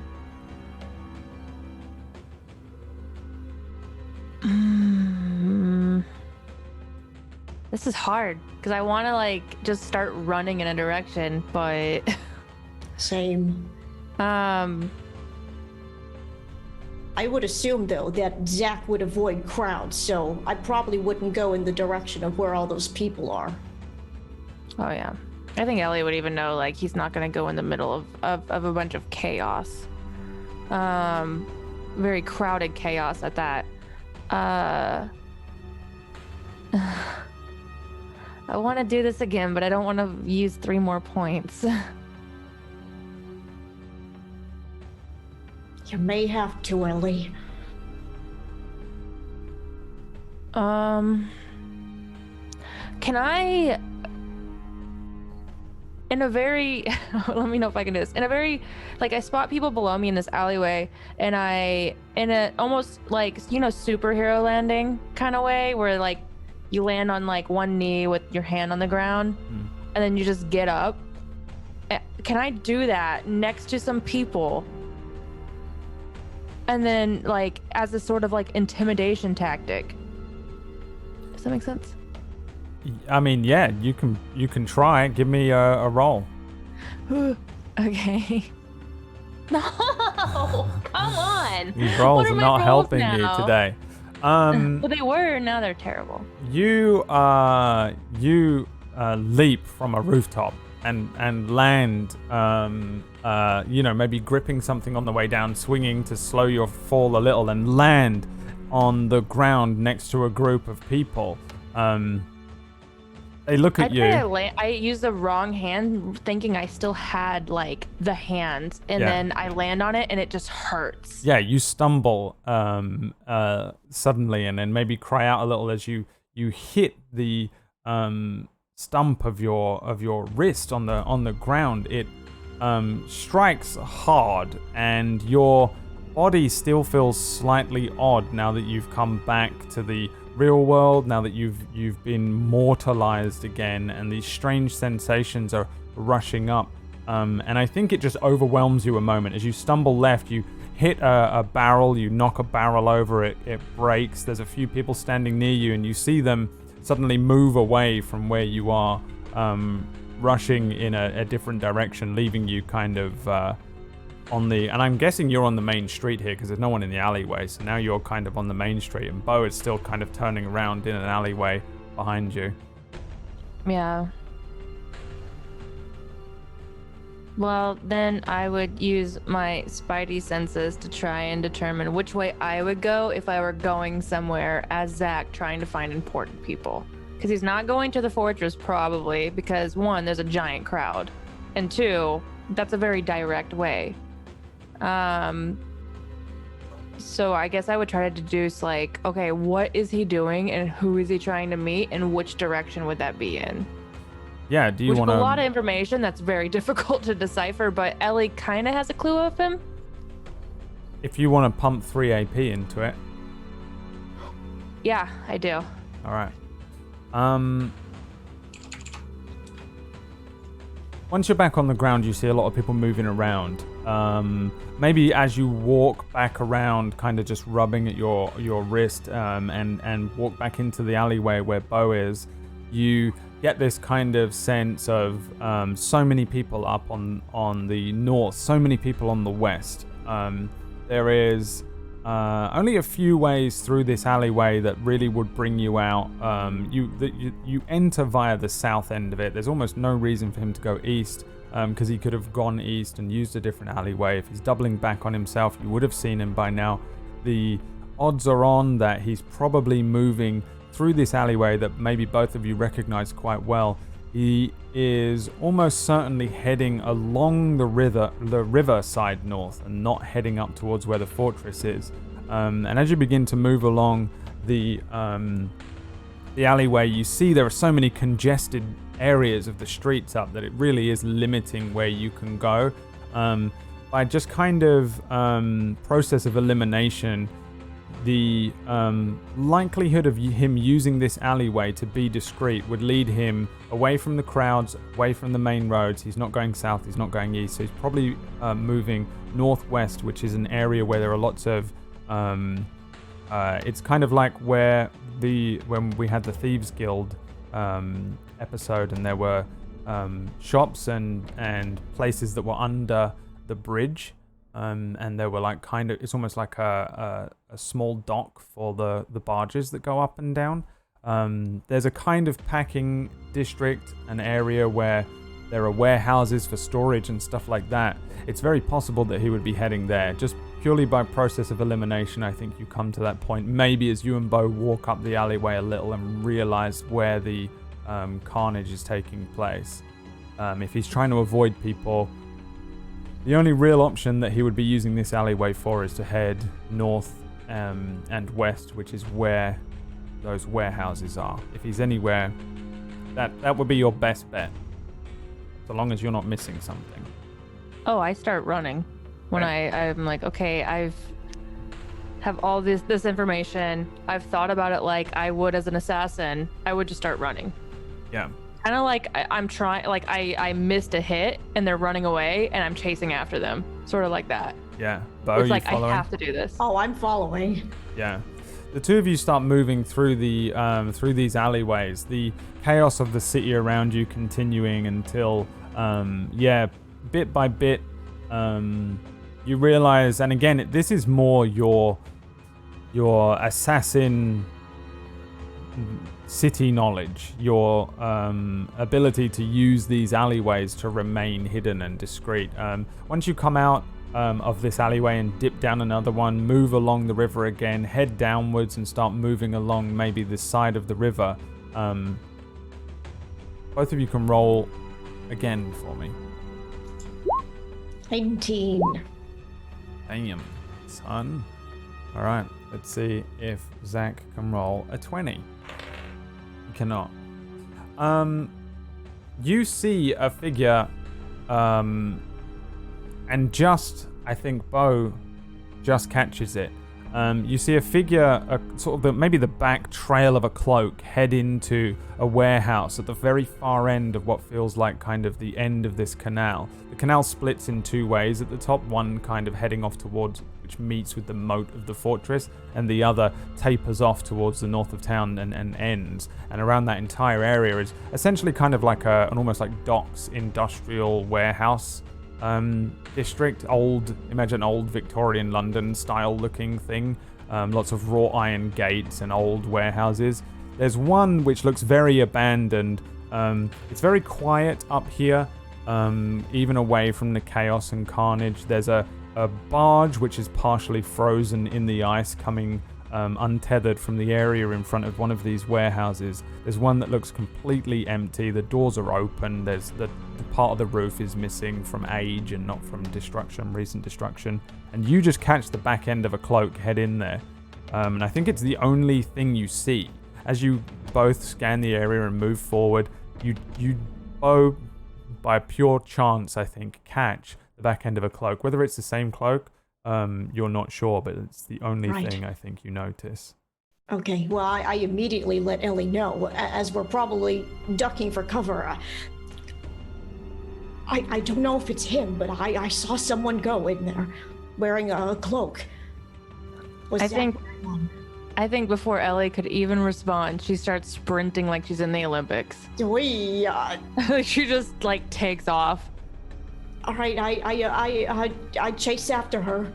All right, you're heading straight to the warehouse. You're going just in the front doors here. Imagine like big barn doors. You know, like even when you're running, because I was in track and even when you're running, you can still like look at things and process things. Yeah. You're pretty far away as well. You've got to run down like a part of the docks here. It's daytime, by the way, just to remind you. It's not in the middle of the night or anything, so you're still kind of in daylight. Yeah. So yeah, you can kind of approach. How do you want to approach this warehouse then? And you can do it with speed, but tell me how you want to do it. I'm trying to think of the word. It wouldn't be with caution. I think that Ellie is, because even if Zach were aware, I think that he wouldn't care that Ellie was behind him at this point. If he's still going. Like, I think Ellie would have that in her mind. Like, if he knows I'm still, like, chasing him, he wouldn't care by now. So she would, I think it would be with speed. Okay. And are you going in the front doors here, or are you going to try and find an angle? Are you climbing up, or are you going to, once you get there, like, sneak? She would see the building, she'd see the like door he entered, and then would look for either a side door or like a window in the roof or something. All right, roll me a dice. We'll see how lucky you are. 13. Manifesting the world. Yeah, the large barn doors seem to be they're like fully lit up. Like walking in there, if you do want to remain stealthy in any way whatsoever, you're almost certainly going to be seen by anyone inside. The approach of maybe moving up there's like what would look like kind of like a fire escape kind of looking thing moving up the side of the warehouse that leads to a row of windows at the top that would allow you to look inside, would probably be a better bet if you want to head up that way. But it's going to be loud unless you don't care. Wrought iron steps and stuff, snow, slippery. As Ellie runs up to the side of the building, she kicks her shoes off and starts climbing. Okay, what about Beau? Well, I obviously She can't immediately climb looked around at like Beau and- Spider-Man, so I mean, it's a ladder, like a fire escape. Like you can move Okay. up, like one of the ones that you might find in New York. But I think she would turn back to Beau and be like, no, create a distraction. What? You're good at this. As she's like climbing, she's like, just do it. If we don't know how many people are in. Okay. So I reluctantly go to the front of this barn and start waving down anybody I see. Hello? Anybody in there? You walk up to the front of this thing. All right, both of you can roll for me. Oh, God. Why are my rolls? Oh, no. Please, dice gods, be gentle. 17. 17 and a natural 1 I fall. from Ellie. Ellie, you move up the side of this thing. You kick your shoes off and start moving up as quietly as you possibly can up to the top of where this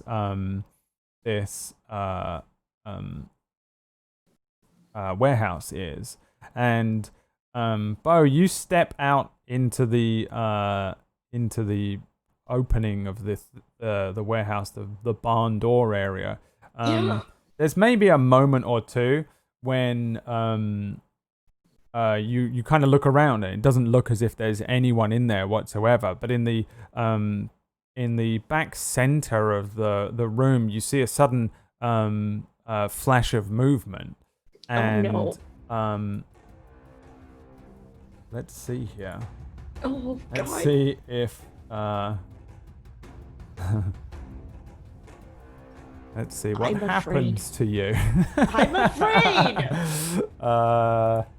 Let me work it out. 1 Oh, second. no. I don't want to fight Zach. I'm. Oh, you wouldn't unless I can't get back down from here. Well, that's a nice natural 1 you got there. Wow, a 14. Now, a 14 in this system is a success. You accomplish what you were trying to do without compromises. If you're dealing damage, you deal the standard amount. Oh, you step out like this. Oh, hello. Yeah. And there's a sudden flash of movement and then a sharp pain in your stomach. And you look down and there is a dagger buried in the side of your stomach. Ellie, you're moving up the side of this thing when suddenly one of the wrought iron steps that you step on gives way. You feel it give way underneath you and it ping, ping, falls down. It hits every step on the way down. Ding, ding, ding, ding, ding, ding, ding, ding, ding, all the way to the bottom. It slows you enough that by the time you get up to the top and look out, you see the figure of Zach pull one of his flechettes, these daggers, out and throws it across towards Beau, who steps out, immediately caught by the dagger. I try to bust out the window immediately and scream at him. What are you shouting at him? Because it looks like he's reaching for another knife. Oh, God. Are you fucking kidding me?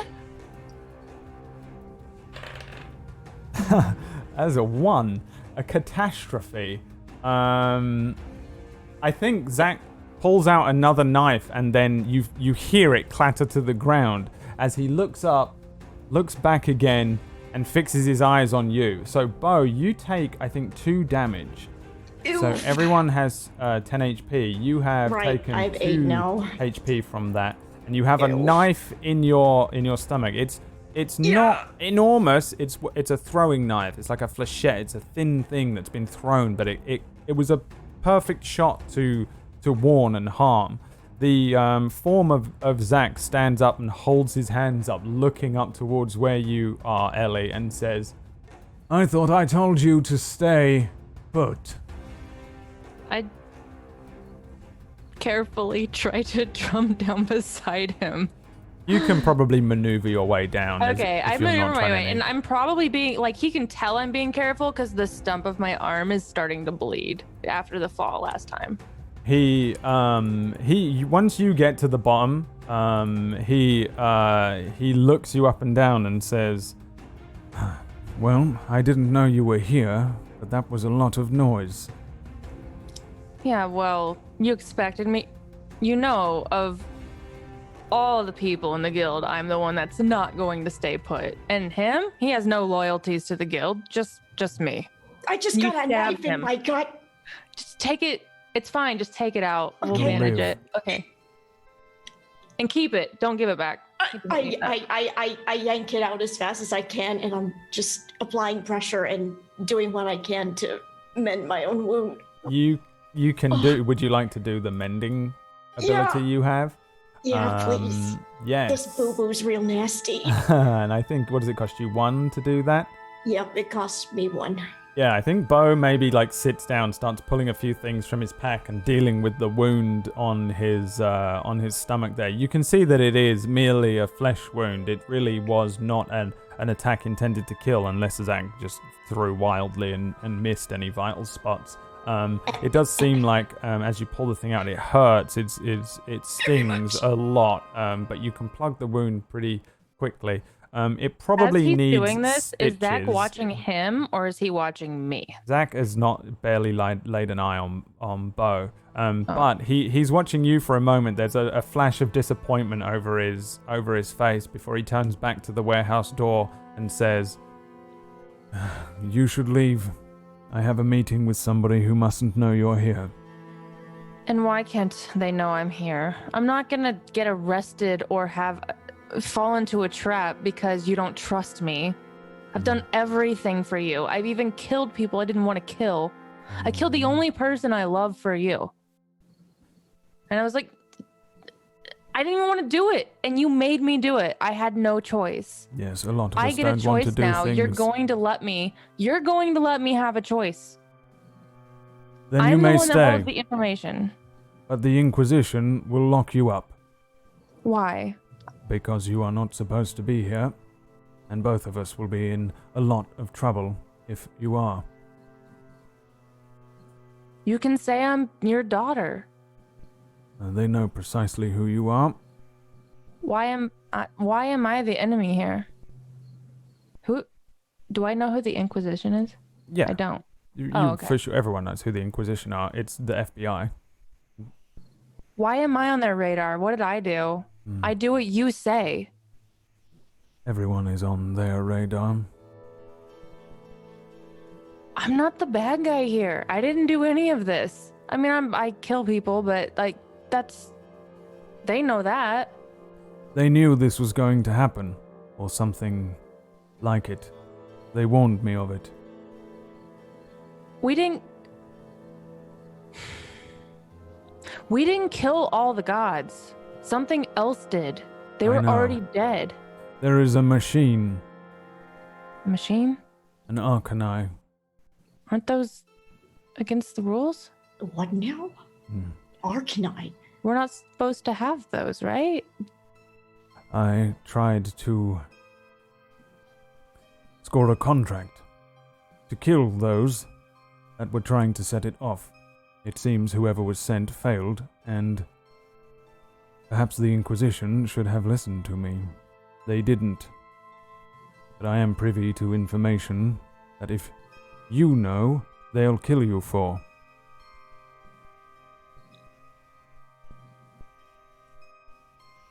I'd like to roll perception. Haha, it doesn't exist. What would you No, I like know. to do? And I I'll see would if want. you can- I think I would look into Zach's eyes and I would actually, because he's been honest with me a lot in my life, but I've also known when he's a liar. He's not a liar. Like, he doesn't lie. It's not part of him, but he will hide things. Mhm. Yeah, roll. Okay. Why? This is not good. As soon as you I glance believe up at him, everything. he turns full body away from you and looks out the door and says, "I don't know when they will arrive. They may already be here. You should leave and take him with you unless you would like to finish your task." My task was to find out what you were doing.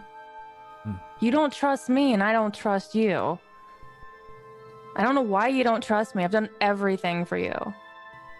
Sometimes it's not a question of my own trust that matters. You lost control. You don't understand what's going on. You don't like me that I know what's going on. You blame me maybe even for it, or maybe I am the excuse for it. Then do I you didn't have do this. control? I have more control than I've ever had. He looks down at your bleeding stump. It looks like it. That is chaos well- out there. This... Chaos doesn't exist anymore. That's why there's no magic. All that's all us. All of it. That's why we're the most powerful we've ever been. You are one of the strongest people around right now. You need to realize that. This is the work of terrorists. Well, I don't know anything about Arcanine. Well, I know very little, I should say. This is the work of whoever set that off. It has nothing to do with us. We didn't do this. He looks back around again at the open warehouse door. We can discuss this later. I agree with Zach, and maybe next time, we tell him we're gonna follow him so we can avoid getting daggers thrown at me. You know I killed you. You did what? In my dream, I killed you. No, she's... I killed you because you're the only person who doesn't trust me, you don't love me, and you made me kill the only person I love. I killed you, and I was never happier. It seems I think did that a was a good job nasty- then. In creating the very thing that I needed. You and the What did you others are need? tools. I am a tool. We've always been used by those that are above us. So this was your plan, to turn me into a monster. You are a weapon. She's more than that. She'll be little more than fish food if you don't leave soon enough. Why, are you afraid they're gonna use their magic to find me? What magic? What Arcanine can they use to find me now? We are a small guild in a big world. There One are day many you'll more trust me. of them. One day I will rule over you, and you will trust me. You will understand what I'm saying, and you'll believe it, and you'll help me. But for now, this is your last chance. This is your last time I'm trusting you. I'll do what you say. I'll go back to the guild. You talk to them, and whatever you're going to do after that. Don't be seen on your way out. Of course. And, don't bleed on your way out. He points at you, Beau.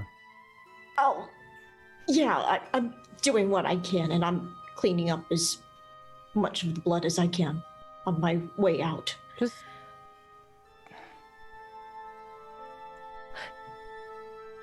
don't fuck it up this time. And I look at him and I look at Zach and say that. Like, it's like the time where I had to go kill Gertrude and I couldn't fuck it up. I'm saying that to him now. He just fixes you, I think, with a cold stare and then looks back towards the door. You know, you'll be on that velvet letter if you fuck this up. I think we all will. I won't, and he won't. You will. And I walk out. I start to walk out. You creeping out? You doing anything special, or are you just getting out? My stump that has been bleeding, like, I've already shoved it like into my side, knowing I shouldn't be bleeding out, and so it's like seeping into like the leathers and the fabrics of my outfit, which is a great look. Sneaking, creeping, doing anything in particular, or I just would waltzing out? be quiet. I don't think I'd be like, oh, I'm gonna like Spider-Man out, but I think I'd just be quiet to where I don't make a big scene or anything, and I would be looking for any blood trails that Beau might have left behind. Yeah, give me D20, both of you. Okay. Oh my god. Why do my rolls hate me?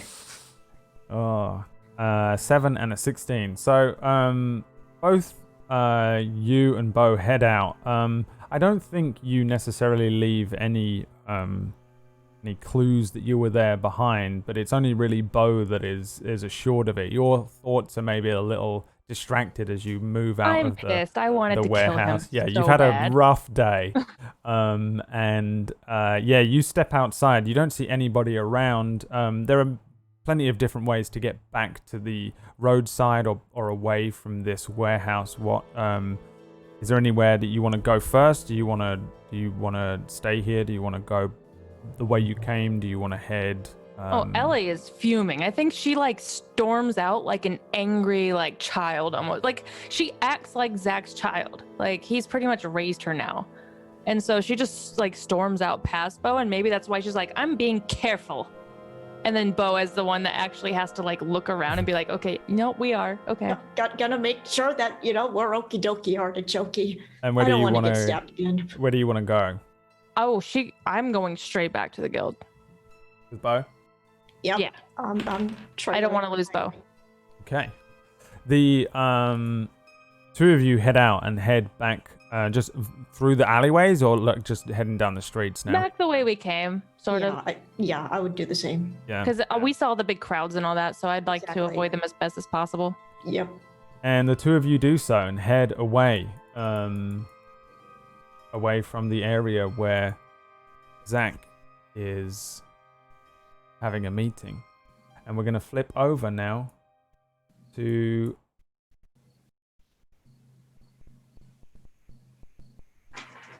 the Alexandria High Road.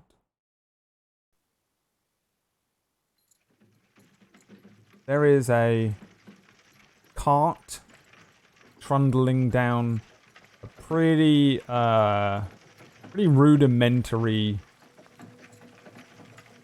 but cobblestone road. I think it's been about an hour, Aura, since you got in this cart. The dwarf headed out of town. He made only one quick stop on the way out, as he stopped on the edge of the fields. There was a little confusion. Maybe you thought you'd been caught when you suddenly heard him urinating nearby. You heard him get back in the seat, pop the cork of something that smelled eventually like rum to you, and then begin whistling. And every now and then he's quiet. Every now and then he speaks to his horse, which he calls Clop.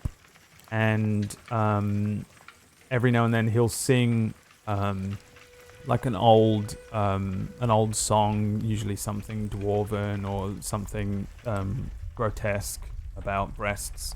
And you see behind you. You can see out of the back of this cart.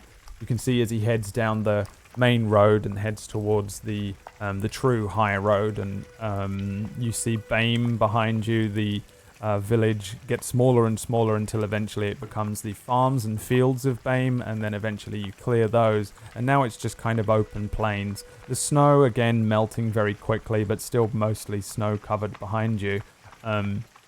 When the after about an hour and you've maybe adjusted yourself to something slightly more comfortable but remain as discreet as possible, you hear the dwarf suddenly speak up, and it's pretty loud, and it sounds like it's directed backwards for the first time as he says, "Got myself a stowaway, eh? Don't you worry, I saw you get in. So long as you're not robbing me, then we'll have a problem." I sit there for a second, deciding if I want to answer. I mean, I've been writing long enough now that I've kind of gotten a feel for what he's like, maybe. Yeah. Yeah, you caught me. How did you see me get in? I, been dealing with your type all my life. Hey, I'm a stowaway myself. What do you mean first of all, what do you mean my type? Thieving little stowaways. I'm not here to steal from you, and I'm gonna pop out and is there like a gap where I can climb into the front with him? Yeah, I think you can probably do that as you maneuver around the side of it, and then sit down. He looks over at you and then looks up. I think there's a moment of I don't know if shock is the right word, but he's surprised to see probably a tiefling with, armor on and a coat, and, like he's probably expecting like a kid or something. And he looks you up and down and says, tiefling. Huh. You got to be that the okay? only tiefling up there, ain't you? Yeah, I'm the only one. What are you running away from? He pushes the bottle of rum over to you. I'm okay. I don't really drink. I got business down in Bologna. I just needed a ride. Instead of asking, I thought it'd be better just hop on in case you said no, and then I didn't have to find another option. All right. Well, I'm going to Yale first. How far out of the way is that? Not really. The main road, if you wanted and you were a good enough tracker or ranger like you are, you could just ride straight from Beam to Bologna across the open plain. But in terms of the road, it's about a day to Yill, and then about maybe about another day or two, depending on your speed. In this wagon, it's not going too quick. Maybe 2 days from Yill to Bologna. So you just go dead south and then west, as opposed to kind of going straight across. You got about 2-3 days, and depending on how long he spends in Yill. How long are you going to be there? I'm just dropping off things. Is it I alright do the if same route. Have you been up to Bame before? Have I seen you? Don't think so. I've been there plenty of times though. I do the same time. I go up Aspinworth, Bame, Yell, Bologna, Dedon, Solva, Dedon, Bologna, Yell, Bame. Right? Yeah. Don't go south though. Do you mind if I tag along? You work for me. What do you mean? What? You know how to use that there sword? I do, but I have some business. I don't know that I can help you with your business. Aye. Lots of wee bastards on the road. If one of them wee bastards comes up, I set you on him. That seems fair. You're my attack dog. I kind of give him a side eye. Right? You swung that thing before? Yes, do you think I'd have this if I've never used it before? Right, well I stole that there horse. I didn't know how to use it. You... Clop? You stole Clop? Aye, From who? from the previous owner. From up where I'm from, or somewhere else? Oh no, years ago. He's got to be a what? Well, do you now, Clop, you bastard? He's got to be pushing 9. Yeah. You take care of Clop, though? Oh, aye, my best friend. He leans forward and hits Klopp roughly on the arse. I guess that's all that matters. You know how to cook? A little bit. Alright, you can be my chef too. I mean, it's... Yes, we both have to eat, so sure. Alright, you're a cooking guard dog now. Can I tell anything about him just by looking at him? I don't think any more than you call could those before. assumptions, Zora. He Can I assume anything about him? he looks like, sometimes you meet people and you just get the sense that they're tough, like a tough type person. He looks like he's thick-skinned. He's got a few kind of scars and stuff. He looks kind of old, But he has that kind of tough guy exterior. He's got that kind of strong look of somebody who's spent his life either doing hard labor or hanging around rough places and rough housing types. You know, he's certainly not like an artist, a classically trained painter or anything. But I don't think you really necessarily know. You see all of these tattoos that are running up all on his neck and down his arm, but they're all sorts of different things. There's like tattoos that look like sailors' tattoos, then a tattoo that's some dwarvish script, then maybe like a hammer on his neck, that kind of thing. It's not really anything that suggests any direct affiliation with anything. Have you spent time on the water? A wee bit. Ought to get here somewhere. I might have a need for a boat at some point. Would you know who I could talk to about that? I suppose I can, well, I don't know if you'd like to get a boat for the people I know. I like to keep my options open. You like pillaging, do you? No, not so much the pillaging, more so getting to destinations kind of thing. Hey, maybe you should just speak to a captain out of Solva. Somebody you can pick coin to. You got coin? I think about the 5 coins that Klex gave me. I got a little. Alright, you can probably stow away. Getting pretty good at it. I still was hoping you wouldn't have noticed. Right. So what is it? Thievery? Family?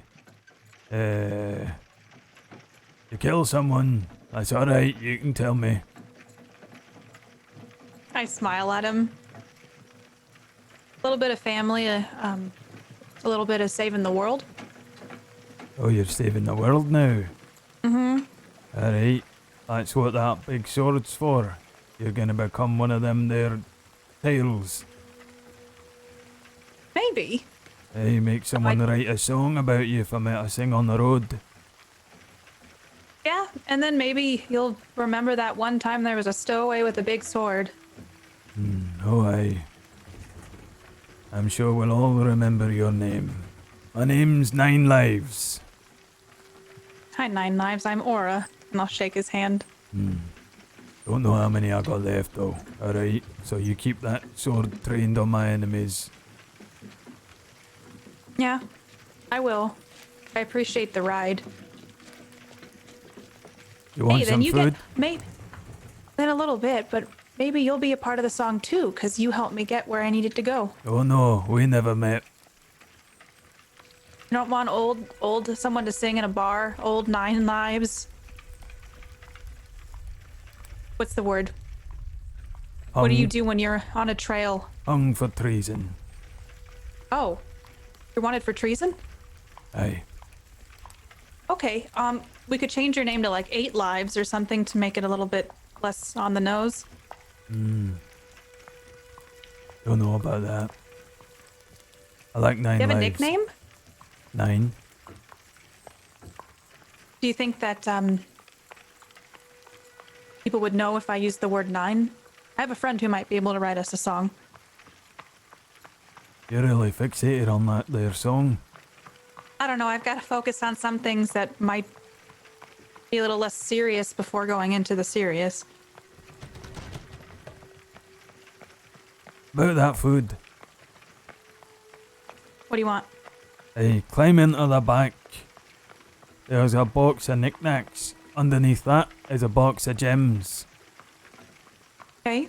If you touch that box of gems, you'll have no lives. Underneath that, that's where I keep the good shite. Okay. I don't have a need for your gems. I'm not really here to steal from you. I don't really want any trouble. Right, don't touch the box then. Go get the potatoes. Okay, I'll get you some potatoes. I mean, are they cooked? Are No. they canned? Are they... What? It's a sack Okay. of potatoes. All right, I didn't know. Who keeps a sack of potatoes next to a box of gems? It's like this. Knickknacks. Not Okay. worth much. Gems. Worth a lot. Potatoes. Worth the most. Oh, so potatoes are worth more than gems to you. Gotta keep in my head. All right. I'm gonna climb into the back of the cart and grab some potatoes. They're literally just potatoes. There's nothing done to them. They're just fresh out of the ground, probably from someone in Bame. They're a little old, like from before the winter really gripped the land, but it's like they're just potatoes. They're not even clean or peeled. How do you eat your potatoes?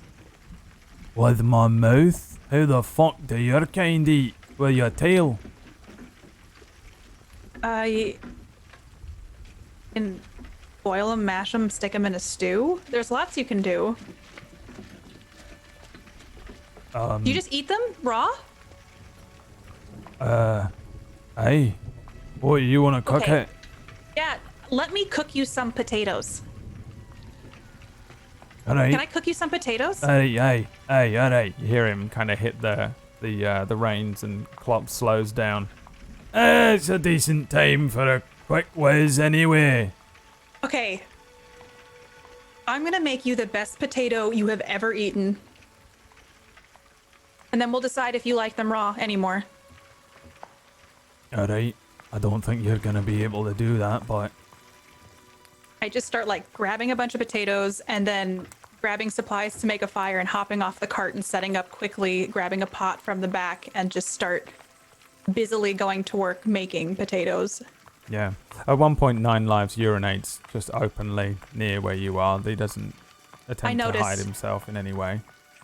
But I and politely avert my eyes. He drinks more of the rum. Eventually, heads over, finds a sack of carrots, pulls one out, tends to Klopp, gives Klopp a carrot, and you begin to cook up some potatoes. I guess roll me a d20 to see how successful you are. Man, okay. Do you have any This is the most ability? important role of the campaign to me. Do you have any ability in cooking?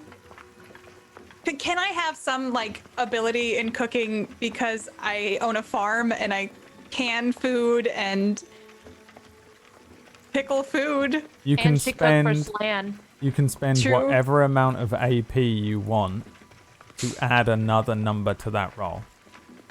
Oh, it's not okay. What's the success? So, you should, I think, have 15 AP. There I do. is. This Okay. is what it is. 1 is a catastrophe. 2 to But 5 is all a this failure. important. 6 to 10 is a tough choice. 11 to 19 is a success, and 20 is a triumph. Blow it all, Laura. It's a bad idea for me to do this. There is no such thing. This is the most important moment. I don't know if you have enough to actually make it a 20, though, do you? Do you have 16? You should have. No, I have enough to make it a 19, Right. but can I argue that if I get it to a 9, because his name is 9 Lives, that makes it a success? I mean, you can make it into a 9. Okay. And then you can see how he responds to that. And that's the best. But as far as he's Okay. concerned, you're not rolling a dice, so. I know. I'm thinking about I look at the back and I'm like, these are not the best potatoes I've ever made. And I see the carrot he gave to Klopp. Can I grab some of the other ingredients to make like a full-on stew? Because I don't normally have what I have at home. And does that mean that I can roll again to add to this? It means you can roll again for the additional ingredients. Okay. I add some like water to it. I got the potatoes cut up in there. I grab a carrot. I find some older celery in there, and I huck an onion in there, some seasonings, dried seasonings, and I make the best stew that I can with what I have. All right. 17. 17 for everything but the potato. Everything in this stew is cooked really, really well. The potato is still a 4. Now, you can... All you need to do is make it into an 11. An 11 to a 19. 11, 12, 13, 14, 15, 16, 19. All the same level of success. I know, but like later on when there might be battles, it seems like making a potato taste good is not the best. It'll be fine. All right. I mean, I'm just saying, you can do what you want. I'm just giving you options, and how you explore them is entirely up to you. I just met 9 lives, and I like him enough. But I'll just take the 4. It's the hardest decision I've ever made. So you cook up this stew for a little while. 9 lives kind of knocks around for a little while. He deals with the horse. He checks the horse's hooves and drinks rum. You hear him whistling. He looks out, wanders around a bit. Eventually, he comes back over to where you are as you begin to present this stew, and he looks down and says, "What's that? What's that? Oh, it's not It's a a potato. stew. Where I did you cut get it up. that? Oh, is that a carrot? Yeah, you just gotta. That's Is that a carrot. fucking celery? Yes. You go rummaging through the rest of... That's my wares. Yeah, you said I could cook for you. I'm your cook. If I'm a chef, I get access to all of the food in the cart. All right. You can't just be like, you're my chef, and then be like, here's a potato. I know, but like, wait, let me explain something to you. I'm a merchant, right? Mm-hmm. So I pay for my potatoes by selling the celery. Okay, I didn't know. Yeah, I mean, I carrots thought if that you they're were clo- right there. You were watching me do all of this. I assumed that you saw me grab the things and you could have said something. All right, well, it does smell good. Just think, there's enough here that we can, if we can store it properly, if you got some jars in there, it'll keep for quite a few days and it'll be a couple meals. All right. And you say this is going to be the best potato I've ever eaten? I think it tastes pretty good. I mean, it might be different. Just keep an open mind. And It's what going if to it's taste different not? than a raw potato. If it's not, I don't know. I think you might like it. There's flavor in the potato now. Not crunchy. It's soft and it's warm. All right. You see him lift up the or one of the jars or whatever you done. You've spread it into different jars and left some in the pot, maybe. Yeah. He lifts up the pot, opens his mouth, and just pours the whole thing back. Boiling water, boiling stew, potato. No, you're supposed to eat it. You're gonna burn yourself while you burn it. All right, yeah, that's not bad. That's not bad, that. Okay. I think what I'd say the adding of the seasoning was very nice, even though it's cost me a few copper pieces, and I'd say that probably if I had to have it again, I'd actually like to have it just the raw potato. Oh, really? Aye. I mean, so we have our preferences. It's That's overcooked. okay. I mean, I'm doing the best, and I look around and gesture to where we are. I don't have my kitchen. I haven't cooked in a while. I'm a little rusty. Alright, I'll show you how to make the best potatoes, alright? Okay. By the time we get yous on a ship, you'll know how to make the world famous wet potatoes. Did you just say wet potatoes? Aye. 9 Lives famous wet potatoes, they'll sing songs about it. You'll let them sing songs about your wet potatoes? Oh, But not- aye. Okay. Potatoes are greater than I am. Can you just give me like a general what happens with wet potatoes? I feel like I need to know more information about this. He winks at you and jumps up on the thing. Alright, come on. We've got to Alright. make up daylight. I clean up as fast as I can, load stuff in the back, get the food stored, hop in the front, and Aye. just my mind wanders about what wet potatoes are. And stop eating through my wares. Anyway, in the back, get me another bottle of rum. Did you ever know that it's bad to like drink while you're on the road? A lot of cart accidents that way. Aye, I've done a lot of bad things in my life. Car accidents? Aye, caused a few of them. Then maybe I should drive. Oh, no. You can't even cook a potato. You think I'm gonna let you... Oh my god. Look at all my wares there. No. You're a guard dog. Now fetch. Don't. Okay, first of all, you're gonna respect me. You don't talk to me like that. You understand me? Alright, you're a thief. You're a stowaway. Well, you see this sword I have. I can very easily use it on your enemies, and I can very easily use it on you. So you should be very wise with You the way don't you want to choose be your cutting words. into me now, alright? This is prime rib. It depends on who you ask. Where I come from, I'm a king. If you're a king, then I am a queen. I'm a queen of the stars. You're a queen of the stars. Yep. Alright, queen. Would you fetch me a bottle of rum? Please. I think you can get it because you've seemingly done this on your own for many years. I have a feeling you can crawl on the back and grab it yourself. Alright, take the reins. I take the reins. He climbs around the side, wobbles a little, heads into the back. You hear him rummaging around. Hey, what's that there? Is this yours too? Is that it? Is this a longbow? Yep, it's a longbow. That's a nice one. You selling it? No, I'm keeping it. I need it. That's what we want. Look at that. He climbs around the side. See this here? That's the best Caspian War's got to offer. Pops the cork. Do you know that you could maybe live like a king if you didn't buy that much stuff? I'm gonna have a wee little nap. Is that alright? That's fine. Alright. He rests the bottle on his chest, closes his eyes, and leans back. The cart trundles along the road. Open plains of snow in the distance, the mountains in the further distance, Bologna, the city, which is falling apart. In the even further distance, the mountains and jungle of South Yoskorin. And that is where we're going to end our session today. Thank you so much for playing, players. Can you tell me what wet potatoes are, please? Oh, you'll find out. I didn't know what they are. You'll find I out. do You're stuck on the road with him for a while. Oh boy, and those wet potatoes. Oh yeah. Oh, they don't look good. Are they a real I thing? now want mashed potatoes so badly. But they just look like rotted potatoes. Oh, it's so much better than rotted potatoes. I know, but potatoes. I just had potatoes in my curry. Yeah.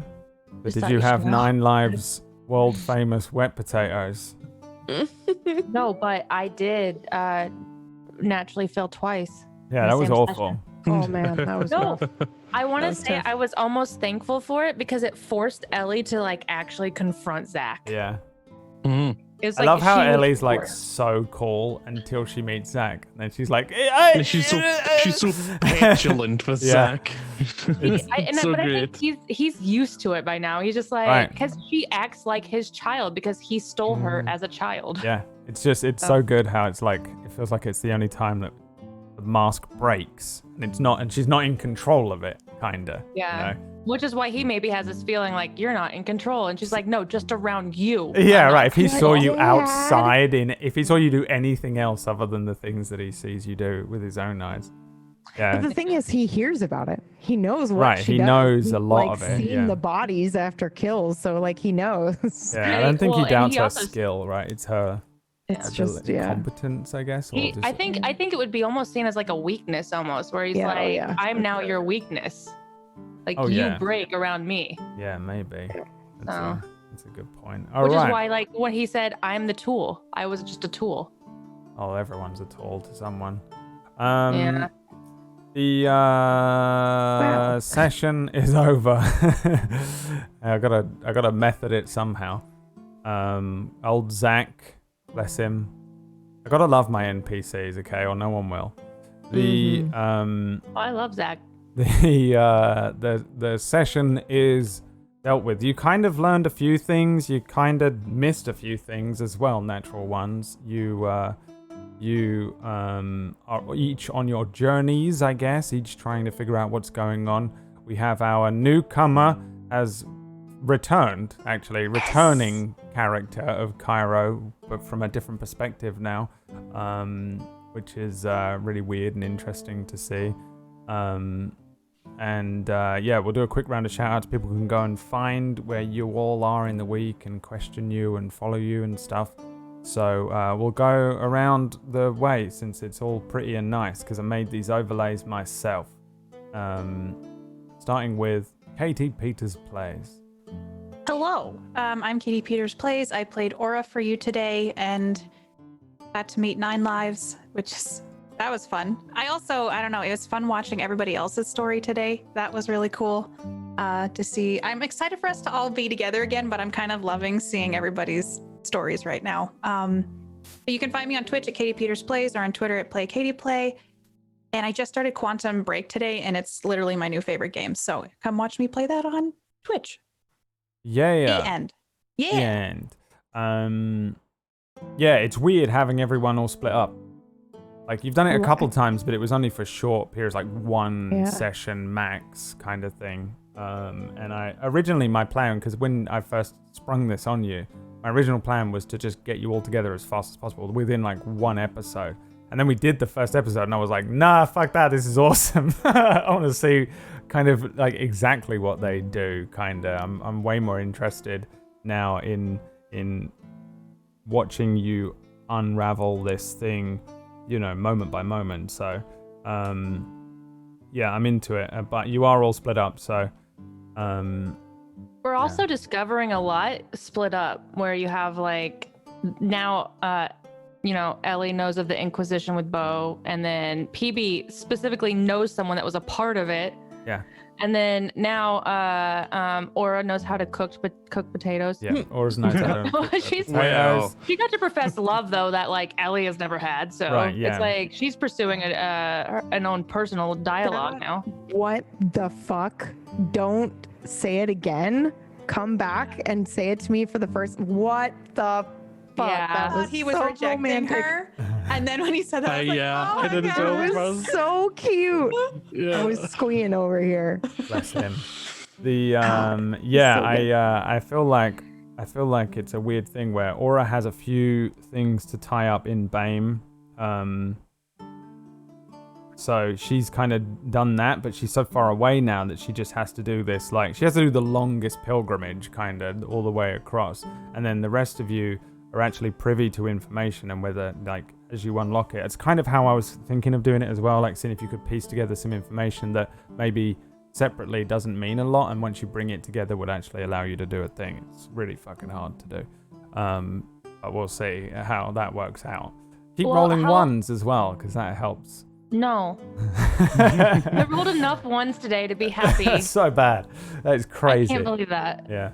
I kind of like the idea of just being able to pump AP into dice rolls as well. So I might just make that a thing you can do even. I don't know.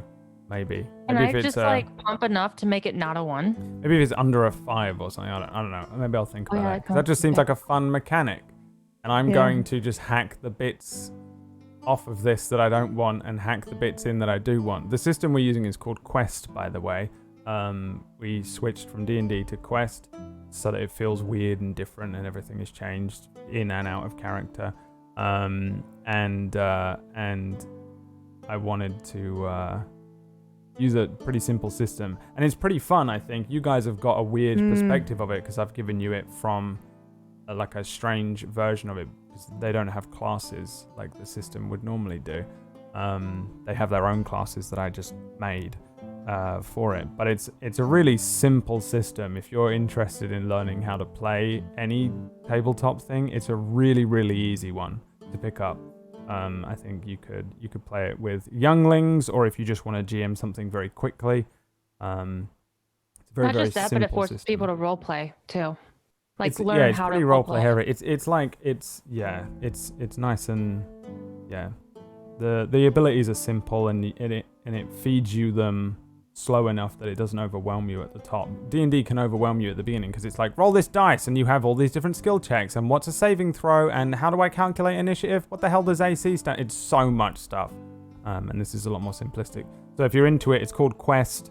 And that's the system we're using to play this from now on, just because I want to shout that out as well. Anyway, on with the shout-outs. Pumpkinberry. Yes, hello. Hi, I'm Pumpkinberry, PB, and I played Suuna for you today. You can find me at Twitch and Twitter at Pumpkinberry. I do all sorts of stuff, but recently I started a podcast for the Netflix TV show Dark with some friends, and if you're interested, you should totally check that out.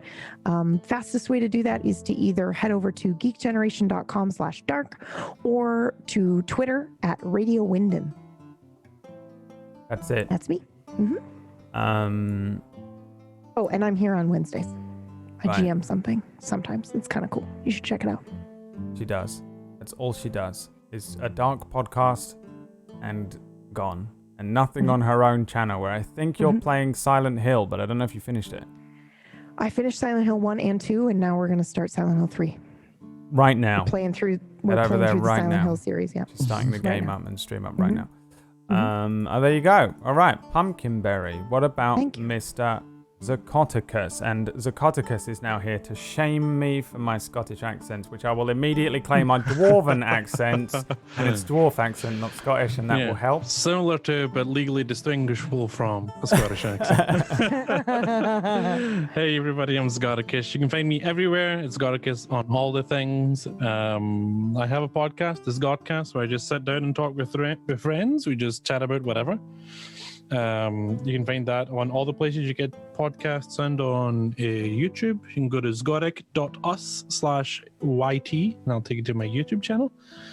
And you can find me here on Tablestory on Tuesdays, where I play Alexander Pippin, a Ravenclaw student at Hogwarts with a bunch of friends with stuff going on. It's great fun. Check it out. Thanks very much.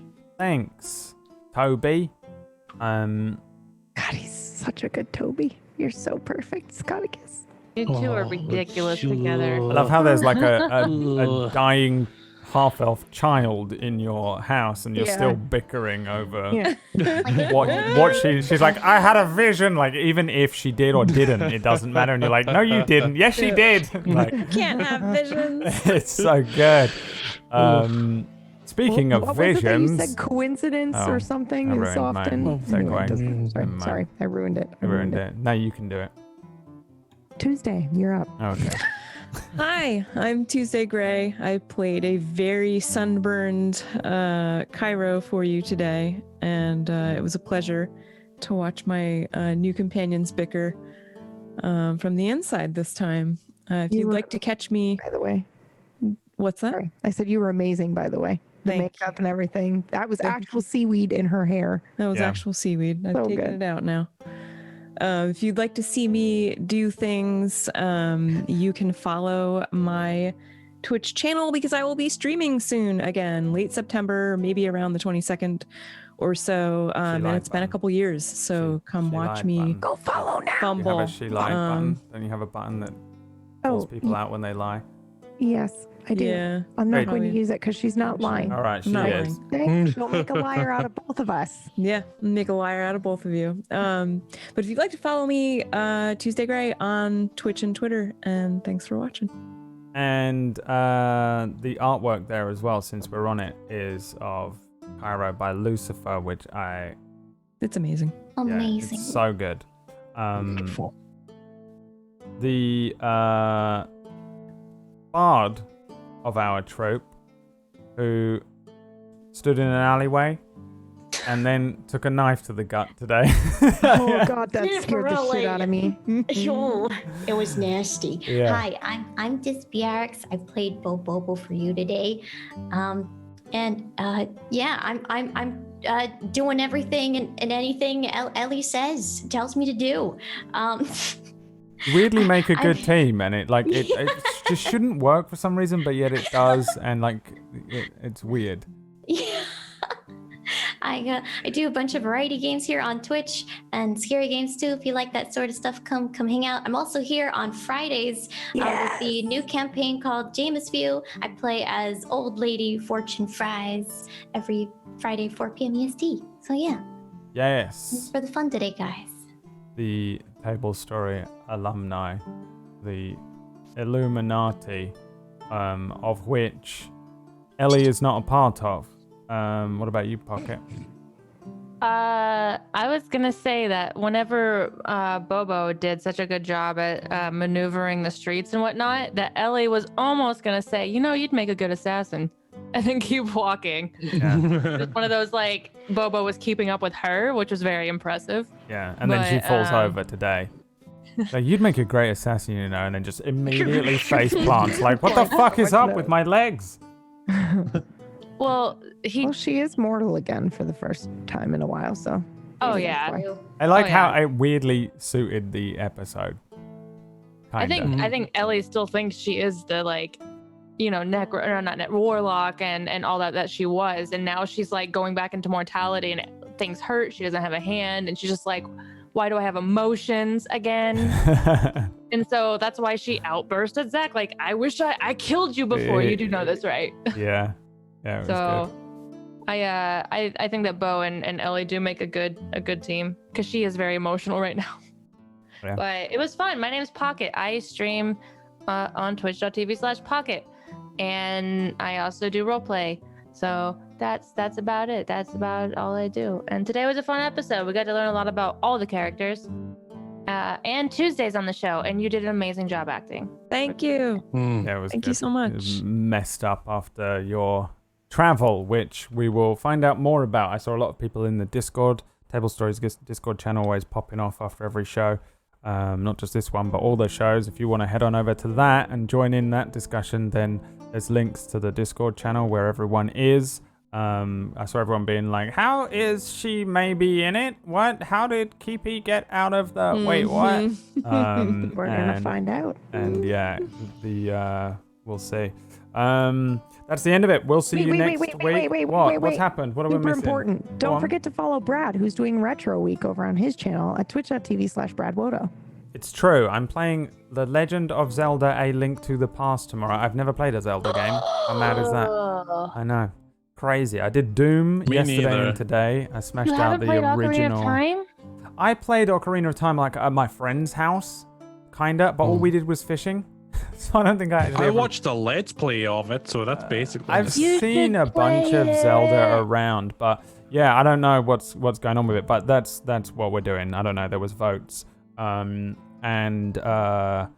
so that I'm starting that tomorrow. I've never played one. We'll see how it goes. Maybe I'll play Ocarina of Time as well. I always vote for the games, like the chat votes for the games that I play for just about everything. So that way it's because I hate that. I don't know if when streaming the worst thing is picking the game, but for me a lot of the time it is.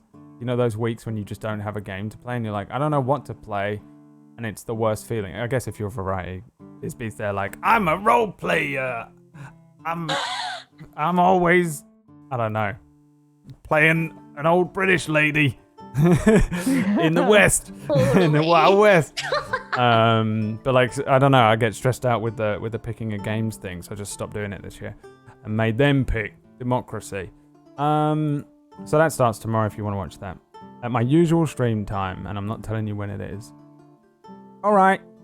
What about that teaser? What about that? I have no idea what you're talking about. See you guys next week. Bye.